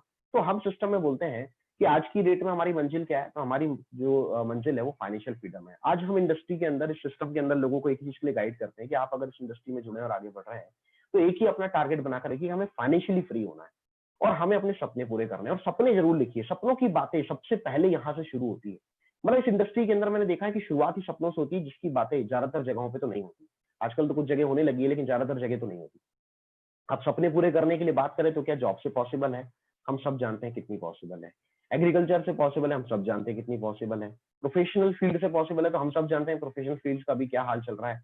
हार्ड वर्क से पॉसिबल है? तो भाई आज की डेट में मजदूर कितना हार्ड वर्क करता है ये भी हमसे छुपा हुआ नहीं है, एज वी ऑल नो कि कितना पॉसिबल है। ट्रेडिशनल बिजनेस जो फैमिली बिजनेस है मैं उनको गलत नहीं बोलता, लेकिन फैमिली बिजनेस से कितना पॉसिबल है फ्रीडम हासिल करना, ये भी आपको अच्छे से पता है। लेकिन क्या स्मार्ट वर्क से पॉसिबल है, यानी कि एमएलएम बिजनेस से, डायरेक्ट सेलिंग से? तो ये एक बहुत बड़ा सवाल है, इसी का मैं आज जवाब देने वाला हूँ, ठीक है। तो finally MLM is the best way to get the financial freedom because every fifth millionaire coming from this field. ये बिजनेस बेस्ट क्यों है? क्योंकि आज पूरी दुनिया का हर 5वां करोड़पति इस इंडस्ट्री से निकल रहा है, और लोग जानते नहीं है कि इसका पोटेंशियल कितना है, लेकिन इसका पोटेंशियल बहुत ज्यादा है, ठीक है। नेटवर्क मार्केटिंग के बारे में कुछ लोगों की सोच है, या गूगल करके देखिएगा आपको ये मिल जाएगा कि भाई इंडिया के अंदर या वर्ल्ड के अंदर डायरेक्ट सेलिंग को लेकर लोग किस तरह की बातें करते हैं। तो ये बिल गेट्स साहब हैं जो बोलते हैं कि अगर उन्हें अपनी करियर की शुरुआत करने का दोबारा मौका मिले तो वो इस इंडस्ट्री शुरू करना चाहेंगे। दुनिया का सबसे अमीर आदमियों में से एक है, माइक्रोसॉफ्ट कंपनी का को फाउंडर है। लोग इसकी कंपनी में नौकरी करने का सपना देखते हैं और आज इस व्यक्ति का कहना है कि ये नेटवर्क मार्केटिंग करेगा अगर इसको अपनी जिंदगी शुरू करनी है तो। दूसरा व्यक्ति अगर हम बात करें ब्रायन ट्रेसी, जिनका कहना है the future of network marketing is unlimited. ठीक है, मतलब इस इंडस्ट्री का फ्यूचर अनलिमिटेड है, कोई इसे रोक नहीं सकता। ठीक है, इसके अंदर कोई एंड नहीं है और अगर लोग ग्रो करना चाहते हैं तो लोगों को इस प्रोग्राम के अंदर आना चाहिए। और ये आने वाले समय का सबसे ज्यादा रिस्पेक्टेड बिजनेस मॉडल होने वाला है। मतलब ये भी एक चीज है कि कई लोग सवाल करते हैं सर हम करना तो चाहते हैं लेकिन हमने देखा जा रहा तो लोग इस व्यापार को सही नजरिए से नहीं देखते।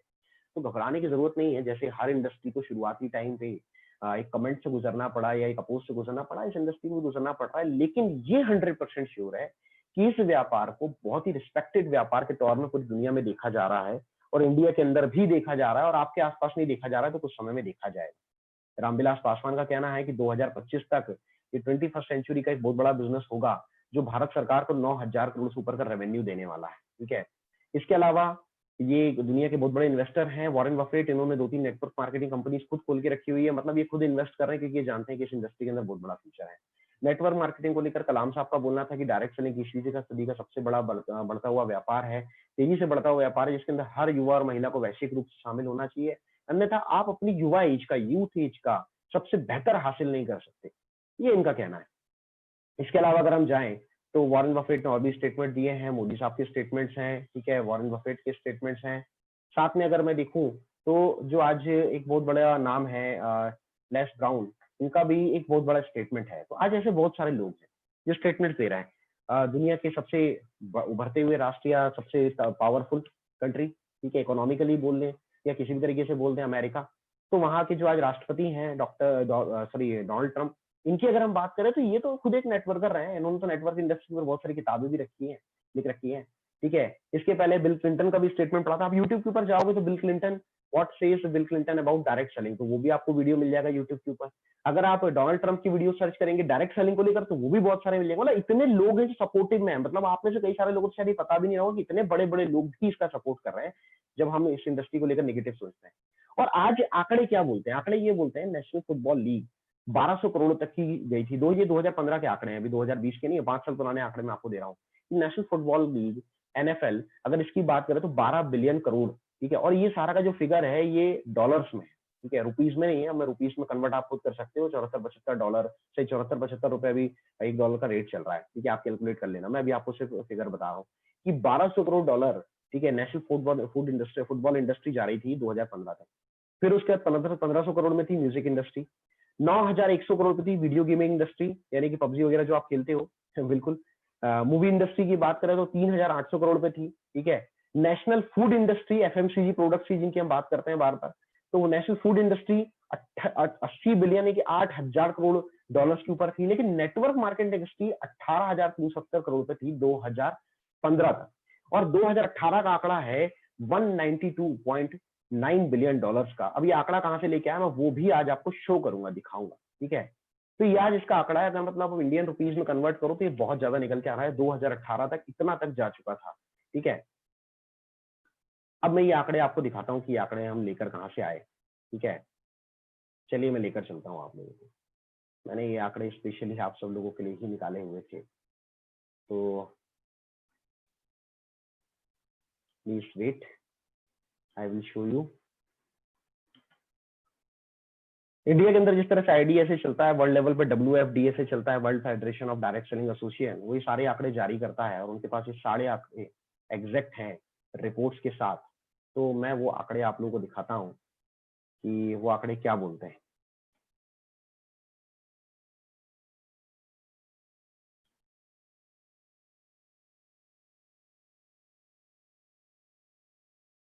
बहुत जबरदस्त चीज है ये, मजा आने वाला है आपको देखने के बाद।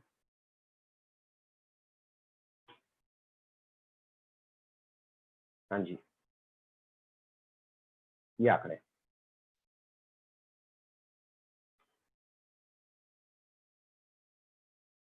ये 2018-19 की एनुअल रिपोर्ट थी जो WFDA ने जारी की थी पूरे वर्ल्ड लेवल पे, ठीक है। आप ऑनलाइन जाओगे तो इसके बारे में बहुत सारी डिटेल्स आपको मिल जाएगी। लेकिन ये रिपोर्ट क्या बोलती है, जो मेन पॉइंट्स हैं जो हमारे समझने लायक है, मैं वो जरूर आपके साथ डिस्कस करूंगा। कि ये रिपोर्ट बोलती है कि पूरी दुनिया के अंदर ये जो व्यापार है ये किस तरीके से ग्रो कर रहा है। तो सबसे पहली बात तो पूरे वर्ल्ड की जितनी डेवलप्ड कंट्रीज हैं, आप थोड़ा सा स्क्रीन बड़ा करेंगे तो आप लोगों को समझ में आ जाएगा कि ऑस्ट्रेलिया है, कोलंबिया है, फ्रांस है, मलेशिया है, मैक्सिको है, न्यूजीलैंड है, पेरू है, यूनाइटेड स्टेट्स यानी कि अमेरिका है।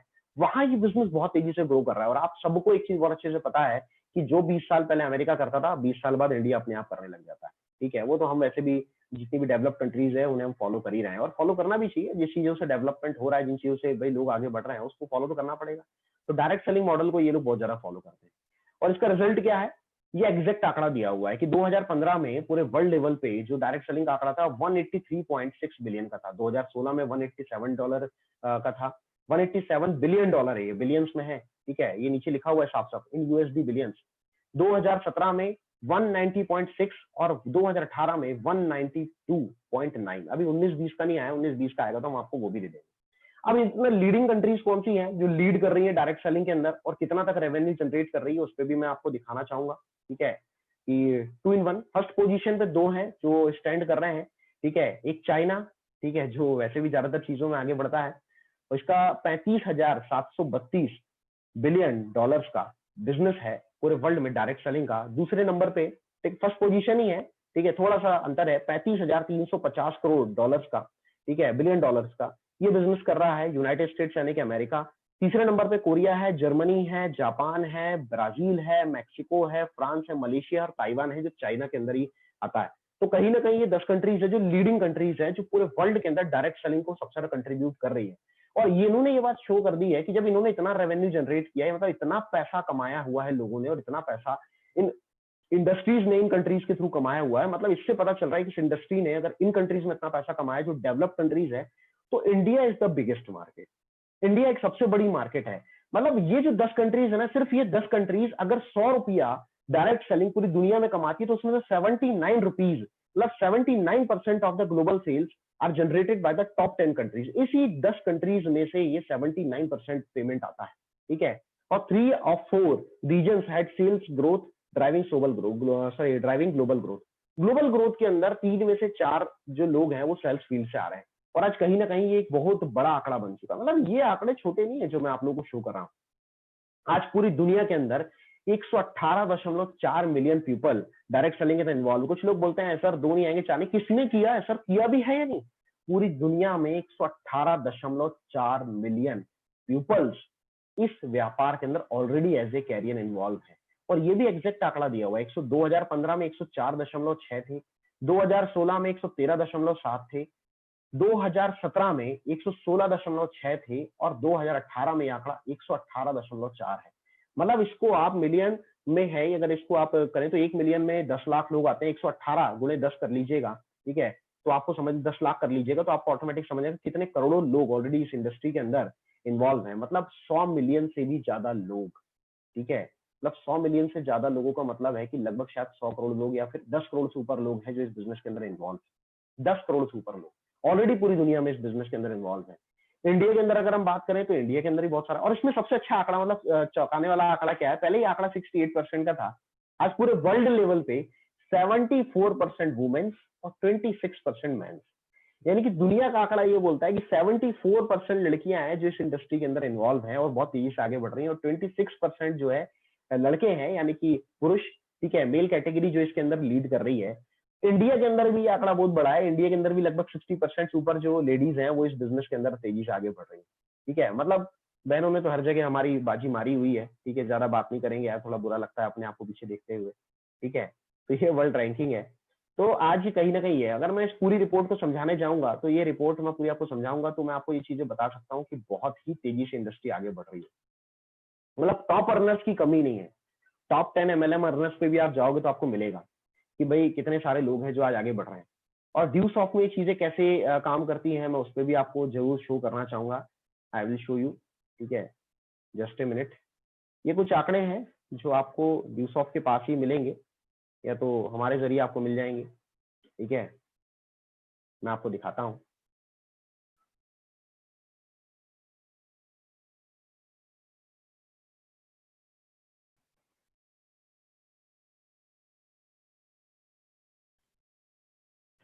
ये 2019 में कुछ चीजें हमें बताई गई थी अनुराग सर के थ्रू, वो चीजें मैं आप लोगों के साथ शेयर कर रहा हूँ। ठीक है, इसमें सारे पॉइंट्स पे मैं डिस्कस नहीं करूंगा, लेकिन कुछ एक पॉइंट्स पे मैं डिस्कस जरूर करूंगा जो आप लोगों के देखने लायक है। ठीक है, मैं आप लोगों को जरूर बताऊंगा, क्योंकि ये कुछ चीजें हैं जो मैं आप लोगों को जरूर शो करना चाहता हूँ, क्योंकि आजकल की दुनिया बिना कंटेंट के, बिना डाटा के मानती भी नहीं है। बहुत सारी चीजें हैं सिखाने समझाने के लिए। तो हाँ, ये आईडीएसए की रिपोर्ट है, इंडियन डायरेक्ट सेलिंग एसोसिएशन 2018-19 की। जैसे 18-19 में मैंने आपको WDSA मतलब world federation of direct selling association के बारे में बताया, वैसे इंडियन डायरेक्ट सेलिंग एसोसिएशन का भी कुछ रिपोर्ट है, वो भी मैं आपको बताता हूँ। ठीक है, 192.9 करोड़ बिलियन जो डॉलर है, वो तो मैंने आपको बता दिया, वर्ल्ड लेवल पे आंकड़ा है। चाइना इसमें टॉप कर रहा है, 18.5% कंट्रीब्यूशन है। यूएसए भी उसके जस्ट पीछे ही है, पहली पोजीशन पे ही है, लगभग 18.3% शेयर दे रहा है।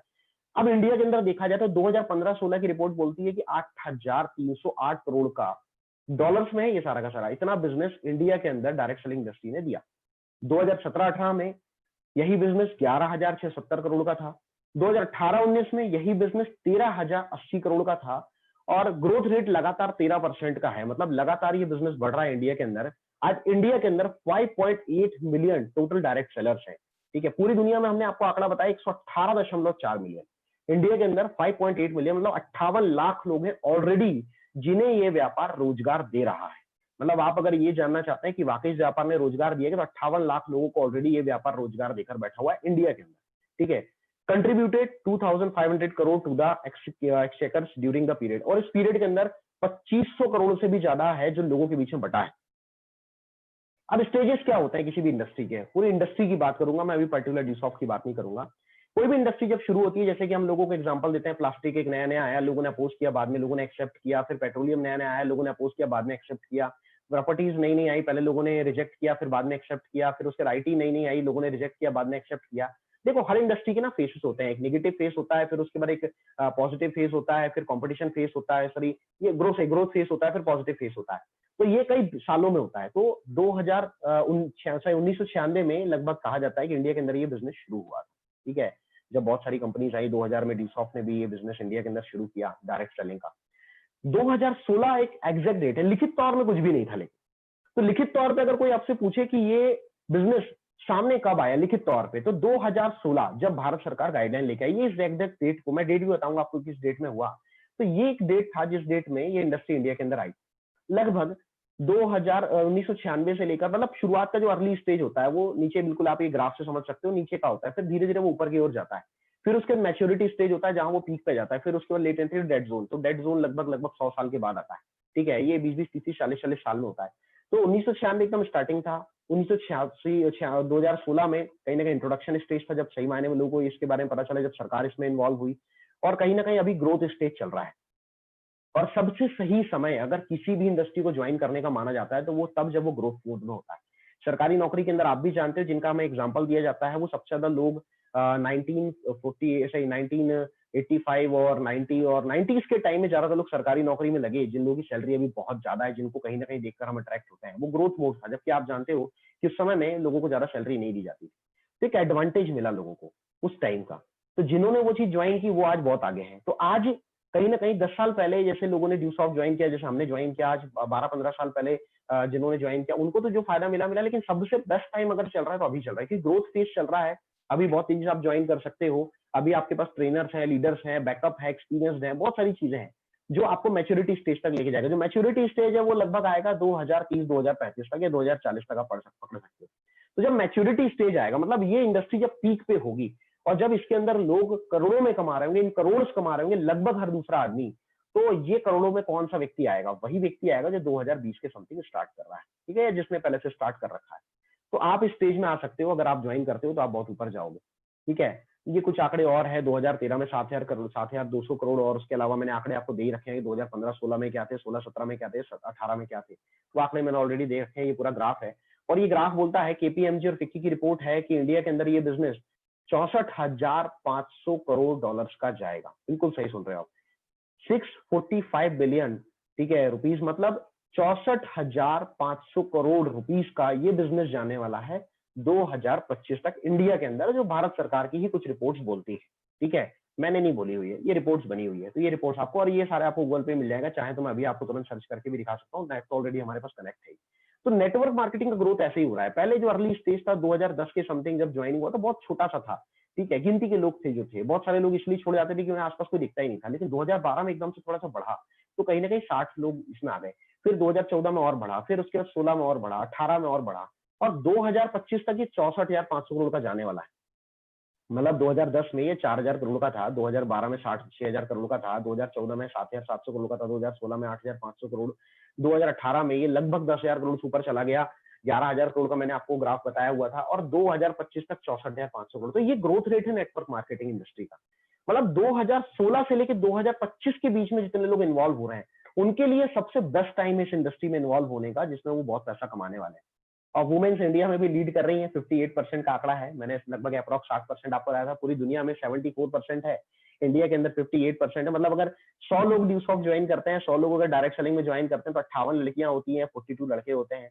और ग्रोथ भी कुछ ऐसा ही है कि 58 लड़कियां पैसा कमा रही हैं और 42 लड़के पैसा कमा रहे हैं। तो ये एक बहुत बड़ा ग्राफ है, ये सारे ग्राफ्स हैं। और इंडिया के अंदर अडॉप्टेड कब हुआ, जब भारत सरकार लेकर आई। तो 23 अक्टूबर 2019 ये सेंट्रल की गाइडलाइन आई थी, जब इंडिया के अंदर सही मायने में इंट्रोड्यूस किया गया। मतलब ये एकदम बिल्कुल एग्जैक्ट है, लिखित है। अगर कोई भी आपसे पूछता है कि भाई कब ये इंडस्ट्री आई, या वाकई ये इंडस्ट्री है, या तुम्हारे पास कोई सरकारी आंकड़े हैं, तो आप ये डेट एग्जैक्ट पुटअप कर सकते हो कि 23 अक्टूबर 2019 को सेंट्रल गवर्नमेंट, भारत सरकार गाइडलाइन लेकर आई थी 2016 में।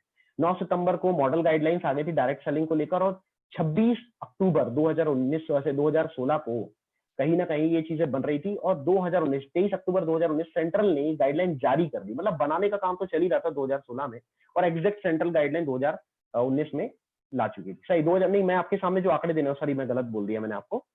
9 सितंबर 2016 को गाइडलाइंस मॉडल के रूप में आई थी, और 26 अक्टूबर 2016 को ये गाइडलाइंस लिखित तौर पे आ चुकी थी। अभी आपको ऑनलाइन मिल जाएंगी, ठीक है। और 2019 तक 23 अक्टूबर 2019 तक कौन कौन इन गाइडलाइंस को ले चुका है या शामिल कर चुका है, उसके हिसाब से अपनी गाइडलाइंस ला चुका है, वो मैं आपको बताऊंगा।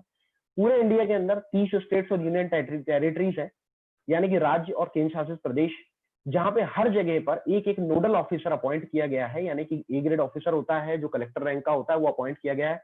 हमारे मध्य प्रदेश में भी है, ठीक है, जो कहीं ना कहीं इस इंडस्ट्री के अंदर नजर बनाए रखते हैं, ठीक है। मतलब सरकार के अंदर ही सब कुछ चल रहा है, सरकार की नजर में है ये सब कुछ, कुछ भी ऐसा नहीं है जो छुपा हुआ है, ठीक है। तो ये चीजें चल रही है कि भाई 26 अक्टूबर 2016 को गाइडलाइंस बनाई गई, और 9 सितंबर 2016 को बनाई गई, और आधिकारिक तौर पे, लिखित तौर पे 2016 के अंदर 26 अक्टूबर को ये गाइडलाइंस लॉन्च कर दी गई, ठीक है, मॉडल गाइडलाइंस।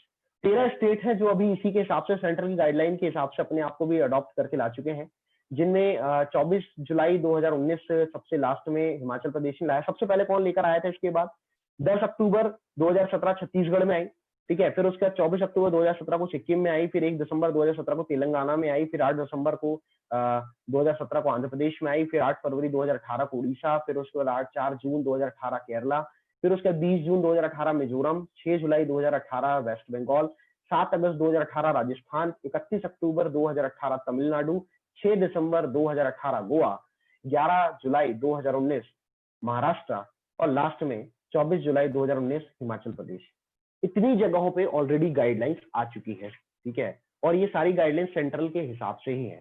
अभी ये हालांकि गाइडलाइंस है, ये कोई कानून नहीं है, तो इनमें कहीं ना कहीं जो उन्हें लगेगा कि यार नहीं, इंडस्ट्री के हिसाब से चेंजेस करना चाहिए, तो कुछ ना कुछ चेंजेस करेंगे। लेकिन मैं आपको ये बता सकता हूँ कि आधिकारिक तौर पे भारत सरकार के पास पूरी जानकारी भी है। उन्होंने इसके लिए एक पर्टिकुलर डिपार्टमेंट भी बना रखा है, नोडल ऑफिसर्स भी अपॉइंट कर रखे हैं। मतलब उनके नजरिए में सब कुछ चल रहा है। और इतना सब कदम अगर सरकार किसी चीज के लिए, किसी इंडस्ट्री के लिए उठा रही है, तो उस इंडस्ट्री में अगर करियर नहीं होगा, फ्यूचर नहीं होगा, लोग आगे नहीं बढ़ेंगे, तो सरकार के पास वैसे भी कम काम नहीं है कि वो किसी इंडस्ट्री के लिए अलग से फैसले ले। तो आज कहीं ना कहीं ये चीज कर रही है। अब इसमें गाइडलाइन में मेनली कौन से पॉइंट्स है जो आपको जानने लायक है? कई बार लोग गाइडलाइन की बात करते हैं, ठीक है। तो मेन जो क्लॉज है वो ये है कि भाई आपका जो पैसा है, जो पैसा आपको मिलेगा, यानी कि चेक, वो जो डिस्ट्रीब्यूट होता है, जितना पैसा एकेडमी के पास या सिस्टम के पास रिसीव्ड हो रहा है, उसी में से आपको मिले। यानी कि 10,000 रुपए का ड्यूसॉफ्ट के पास जा रहा है, तो उसी में से ड्यूसॉफ्ट को पैसा देना है। ये सबसे मेन क्लॉ है इसका, ठीक है। भाई जो पैसा आ रहा है उससे ज्यादा नहीं दिया जा सकता। यानी कि 10,000 रुपए आ रहा है, 20,000 दे दिया, 50,000 दे दिया, लाख रुपए दे दिया, जो पैसा आ रहा है उसी में से कमीशन देना है आपको, ठीक है। तो ये होना चाहिए, ये मेन पॉइंट है इसका। इसके अलावा कोई ऐसा स्पेसिफिक प्रोडक्ट या सर्विस डिफाइन नहीं की गई है, बस ये बताया गया कि जो भी पैसा आपको वैल्यू, जो पेमेंट आप दे रहे हो, जो प्राइस ऑफ द प्रोडक्ट है, वो किसी न किसी प्रोडक्ट या सर्विस के बिहाफ पे आपको देना है, ये चीज बताई गई है। इसके अलावा अगर मैं किसी भी कंपनी के स्टेजेस की बात करूं तो ये अलग चीजें हैं, ये तो मैं आपको बाद में बताऊंगा। लेकिन अभी जो मैंने आपको जानकारी दी वो आपके लिए ऐसे जानने लायक थी, ठीक है, उसमें आपको ये समझने लायक है कि अगर आप इंडस्ट्री के साथ जा रहे हो तो ये इंडस्ट्री बहुत ग्रोइंग इंडस्ट्री है, करियर आपका एकदम सेफ और सिक्योर है। अगर आप आंकड़ों पे जाते हैं तो मेरे पास एग्जैक्ट आंकड़े हैं, ठीक है, और ये सारे के सारे आंकड़े मैंने गूगल से, गवर्नमेंट की गाइडलाइन से, वहीं से पिकअप किए हुए हैं। जिसको ज्यादा जानकारी चाहिए वो डायरेक्टली अपने सीनियर से कांटेक्ट कर सकता है, वो उन्हें गाइड कर देंगे कि कहाँ कहाँ से ये चीजें मिलती हैं। और अगर मैं लेकर आया हूँ तो मैं भी कहीं ना कहीं से लेकर आया हूँ, तो मैं कहाँ से लेकर आया हूँ, तो वो चीजें आप ले सकते हैं। तो चलिए खैर हम आगे बढ़ते हैं अपने पॉइंट्स के ऊपर, जहां पर हम अभी ट्रेनिंग कर रहे थे। तो हमें एमएलएम करनी क्यों है, ये तो मैंने आपको बता ही दिया, ठीक है, कि आज ये इंडस्ट्री किस तरीके से ग्रो कर रही है और अगर आप इसे करते हो तो आप कहां तक जा सकते हो। तो हमें करना क्यों है ये इंडस्ट्री आपको कहां तक लेके जा सकती है। तो ये इंडस्ट्री आपको इसलिए करनी है मेरे भाई, मेरी बहन, क्योंकि आज ये इंडस्ट्री सॉरी ये इंडस्ट्री आपको क्या देने का दम रखती है। तो ये इंडस्ट्री आपको सबसे तेजी से आगे बढ़ाने का दम रखती है। आप इस इंडस्ट्री के अंदर जब शुरू करते हैं तो इंडस्ट्री आपको कुछ ऑफर्स, यानी कि ये बोल सकता हूं कि कैसे बोलूं मैं आप लोगों को, कुछ ऐसी चीजें देती है जो हर जगह नहीं मिलती, या यूं बोल सकते हैं कि ज्यादातर जगह नहीं मिलती, ठीक है, लेकिन चाहता हर व्यक्ति है। जैसे कि फ्रीडम हो गया, फाइनेंशियली बोल लो, फ्रीडम बोल लो, ये सारी चीजें हर व्यक्ति चाह रहा है लेकिन उसे मिल नहीं पाती, ठीक है, और ये इंडस्ट्री कुछ ऐसा देने का दम रखती है। MLM is the only business through which you can create a lots of asset. आप बहुत ज्यादा एसेट यानी कि अपनी संपत्ति बना सकते हैं, क्योंकि आपका खुद का बिजनेस होता है, आपका कोई बॉस नहीं होता। इन्वेस्टमेंट कॉस्ट जीरो होती है, जो पैसा आप लगाते हो उसके बदले आपको प्रोडक्ट या सर्विस दे दी जाती है। सक्सेस रेट बहुत ज्यादा हाई है, आप यहाँ पे कामयाब बहुत ज्यादा हो सकते हो। कितनी तेजी से सक्सेस रेट है वो मैंने अभी आपको आंकड़ों के साथ दिखाया, पूरे वर्ल्ड लेवल पे भी और इंडिया लेवल पे भी। कोई ऑफिस की रिक्वायरमेंट नहीं होती है, ठीक है, you have freedom to see the dreams. आपको अपने सपने देखने की पूरी आजादी होती है। आपका जो प्रॉफिट होता है वो सीधे आपके खाते में ट्रांसफर हो जाता है, कोई यहाँ पे मिडिल मैन नहीं है जिसकी वजह से आपका पैसा कहीं रुकेगा, ठीक है। नो नीड टू डिग्री, किसी डिग्री की जरूरत नहीं होती है, ठीक है, आप बिना डिग्री के भी इस इंडस्ट्री में शुरू कर सकते हैं, कोई कॉम्पिटिटर आपका नहीं है, ठीक है। आपका यहाँ पे टीम वर्क होता है, ठीक है, टीम वर्क का फायदा ही होता है, टुगेदर एवरीवन अचीव मोर। जब आपको भी पता है कि वो हमें बचपन में स्टोरी सुनाएगी कि एक लकड़ी को कोई भी तोड़ देता है, लेकिन जब उसी के साथ एक गट्ठा आ जाता है तो उसे कोई तोड़ नहीं पाता। तो यहाँ टीम वर्क, इसी वजह से कहीं ना कहीं इंडस्ट्री आगे बढ़ रही है। Even if you are disabled you have complete freedom to make your own life. अगर आप इस बिजनेस को शुरू कर रहे हैं और आप डिसेबल भी हो, यानी कि आप हैंडीकैप हो, हाथ नहीं है, पैर नहीं है, आंखें नहीं है, कोई एक चीज से आप दिक्कत भी कर रहे हो, तो भी आप इस बिजनेस को इजीली कर सकते हो और आप अपने सपनों को पूरा कर सकते हो, ठीक है।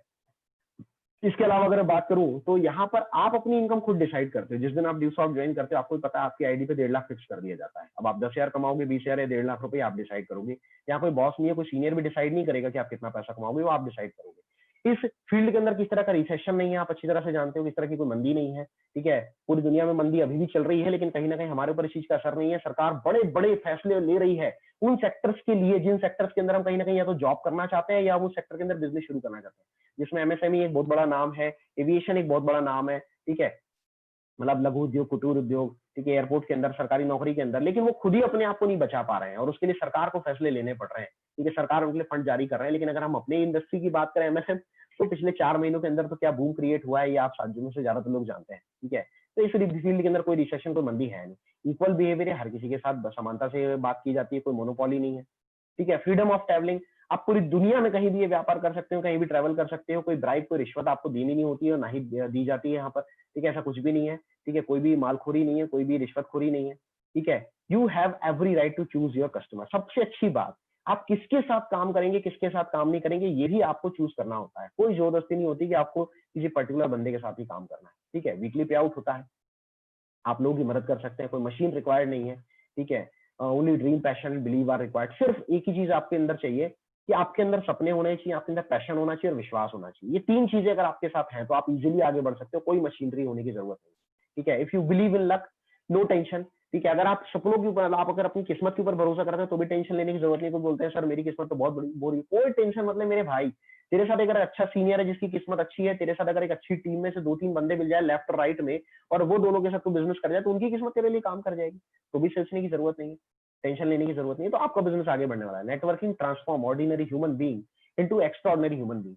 ये नेटवर्क मार्केटिंग ऐसा व्यापार है जो आपको एक नॉर्मल बंदे से, यानी कि एक आम आदमी, एक मैंगो मैन से आपको उठाकर एक खास आदमी, एक बहुत इंपॉर्टेंट व्यक्ति, एक ग्रेट मैन बना देता है। तो ये एक बहुत बड़ा फायदा होता है इस इंडस्ट्री का। ये इंडस्ट्री आपको जल्दी रिटायर होने का मौका देती है। आपको पता है कि आज पिछले लगभग 3 सालों से मैं रिटायर हूँ। ड्यूसॉफ्ट में मैंने 7 साल दिए।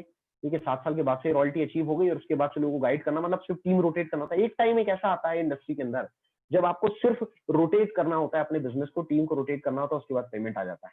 ठीक है, लेकिन कहीं ना तो इसके लिए थोड़ा वेट करना होता है। फिर भी बाकी इंडस्ट्री से तो कम ही है, लोग 60-60 साल तक मेहनत करते हैं। यहाँ पे तो ऐसा है कि 4-5 साल के अंदर, 10 साल के अंदर सारा गेम हो जाता है। स्मार्ट वर्क है सबसे अच्छी बात।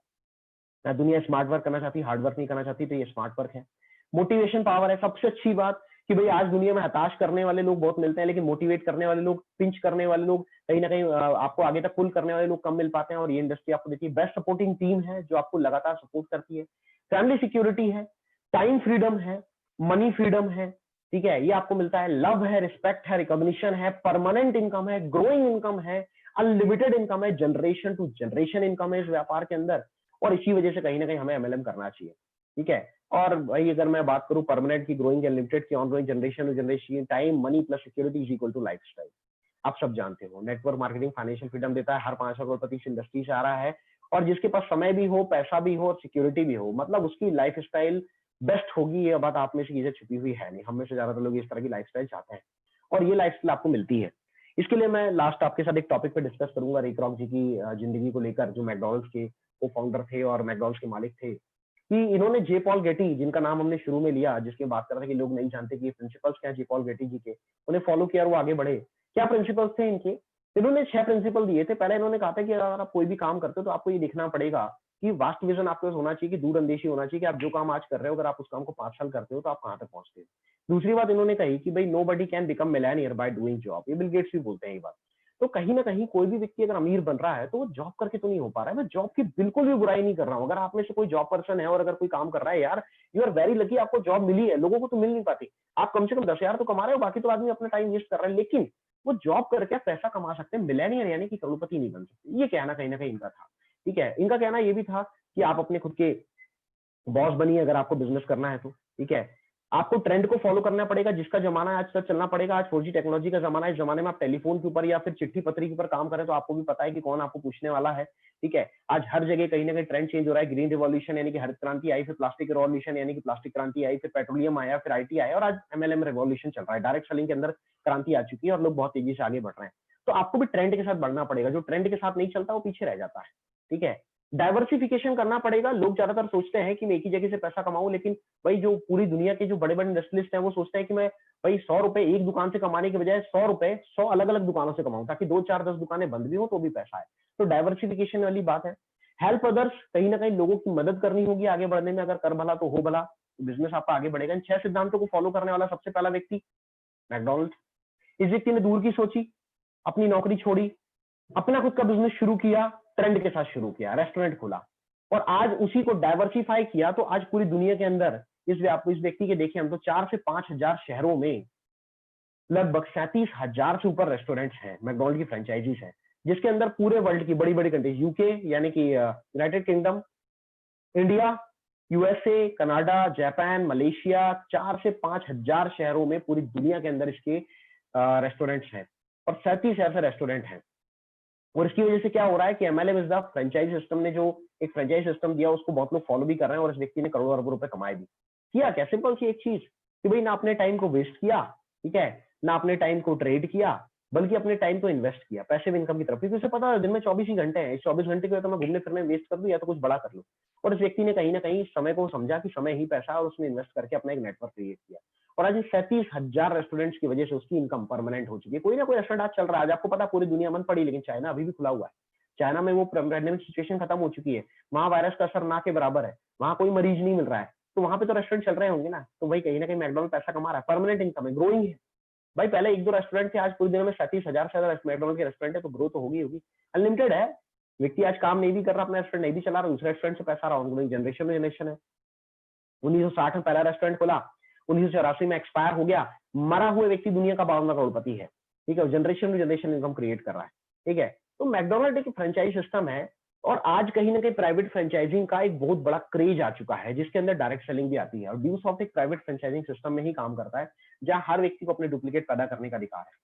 नॉर्मल लाइफ क्या होती है, 20 साल की उम्र में आदमी करियर शुरू करता है, 60 साल की उम्र में खत्म कर देता है। 40 साल बीच के होते हैं काम करने के लिए, जिसके अंदर वो एक बहुत बड़ी लाइफ बना सकता है, बनाना चाहता है। लेकिन 98% लोग ऐसे होते हैं जो अपनी लाइफ बेटर नहीं बना पाते, ठीक है। और उसके बाद वो एक अच्छा लाइफस्टाइल नहीं जी पाते, उनके पास एक लाइफ एंजॉय करने को समय नहीं होता, अपनी फैमिली के साथ एंजॉय करने का समय नहीं होता, लग्जरी लाइफस्टाइल नहीं होता।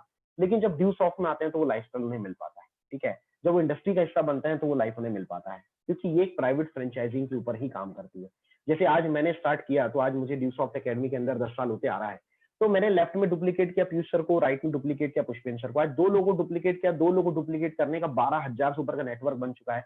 आज इनकम परमानेंट है, क्योंकि 12,000 लोग हैं। ग्रोइंग है, पहले काम करने वाला मैं अकेला था, आज 12,000 लोग काम करने वाले हैं। आज अगर मैं बात करूं लिमिटेड है, अगर 2-4 दिन के लिए मैं काम नहीं भी करता हूं, तो भाई ये टीम मेंबर्स काम करते हैं सारे, एक से बढ़ के एक गजब के लीडर्स हैं। अगर आज खुदा ना खास्ता मुझे कुछ हो गया, टेंशन ना लो, मुझे कुछ नहीं होने वाला, मैं बहुत जीने वाला हूँ। लेकिन कुछ हो भी गया तो टेंशन नहीं है, क्योंकि आज इतना बड़ा नेटवर्क, इतने जबरदस्त लीडर्स है, वो काम करने वाले हैं, तो पैसा आने वाला है। तो आज परमानेंट है, ग्रोइंग है, लिमिटेड है, ऑनगोइंग, जनरेशन में जनरेशन इनकम मिल रही है। और जो मैंने इमेजिन भी नहीं किया था अपनी इंजीनियरिंग लाइफ से या इंजीनियरिंग करियर से, वो कहीं ना कहीं ड्यूसॉफ्ट मुझे दे रहा है। तो ये चीज आपको मिलती है, तो आपको स्टार्ट करने की जरूरत है। तो यहाँ पे मैं आज का सेशन हमारा वाइंड अप करना चाहूंगा, ठीक है। आज मैंने कुछ चीजों के ऊपर आपसे बात की, मैं फास्ट फॉरवर्ड में इसे रिपीट करता हूँ, ठीक है। फास्ट फॉरवर्ड में हम बात करते हैं। हमने माइंडसेट की बात की, हमने कहीं ना कहीं गोल्स की बात की, ठीक है। हमने बात की कि जब हम मार्केट में जाएंगे तो मार्केट की एक मेंटलिटी है, एक लॉ ऑफ एवरेज है, ठीक है। उस लॉ ऑफ एवरेज के ऊपर हमें ध्यान देना पड़ेगा कि 10 लोगों के पास अगर कोई चीज लेकर जाओ तो उसमें से 3 लोग ही आते हैं। ये मार्केट का एवरेज चलता है।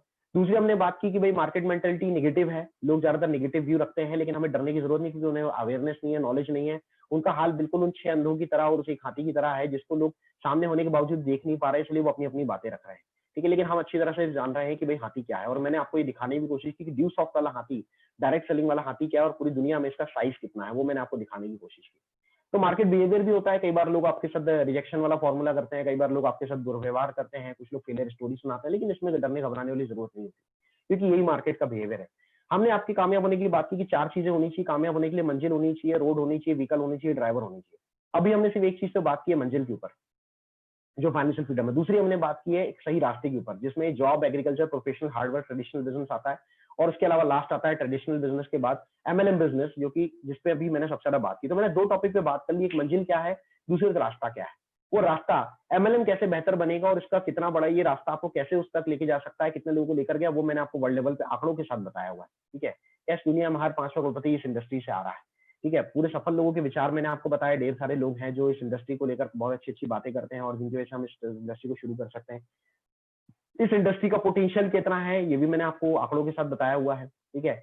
और इस इंडस्ट्री के अंदर क्या क्या फायदे आपको मिलते हैं, वो भी मैंने आपको बताए हुए हैं, ठीक है। मैंने आपको ये बताया कि सफलता के 6 सिद्धांत क्या है, जे पॉल गेटी साहब ने क्या बोला था, उन सिद्धांतों को फॉलो करते हुए जो दुनिया के पहले करोड़पति थे जे पॉल गेटी साहब, उन सिद्धांतों को फॉलो करते हुए रे क्रॉक जी जो मैकडॉनल्ड को स्टार्ट किए और आज उस फ्रेंचाइजी के जरिए किस तरह से आगे बढ़े, वो भी मैंने आपको बताया।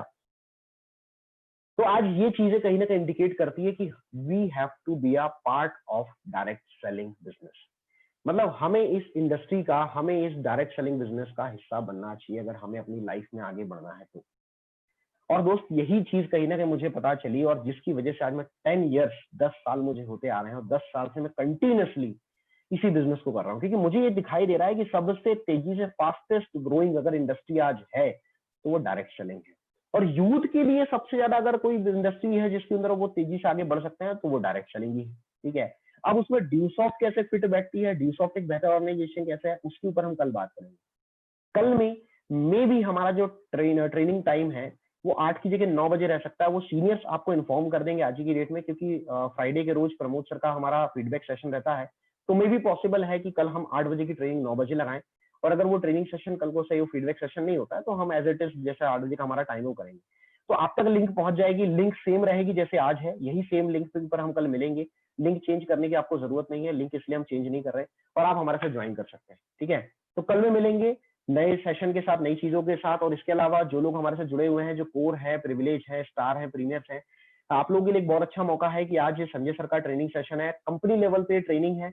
ट्रेन द ट्रेनर्स, तो ट्रेनर्स के लिए वो ट्रेनिंग है, तो वो लोग जरूर शामिल हों, और कोई न्यू ज्वाइन पर्सन जो कहीं ना कहीं इस इंडस्ट्री के अंदर भी समय दे चुका है, वो बेहतर तरीके से सीखना चाहता है, और उस लीडर से जिसकी वजह से आज हम ग्रो कर रहे हैं, जो 17-18 साल का एक अच्छा बैकग्राउंड लेकर ड्यूसॉफ्ट में खड़ा हुआ है और आज मर्सिडीज ले चुका है, उससे अगर आप सीखना चाहते हो तो कहीं ना कहीं आप उस ट्रेनिंग सेशन को अटेंड कर सकते हैं। तो इसी के साथ मैं आज का ट्रेनिंग सेशन खत्म करना चाहूंगा। Thank you so much for your precious time. कल मिलते हैं नए टॉपिक्स के साथ, नई चीजों के साथ। Thank you so much.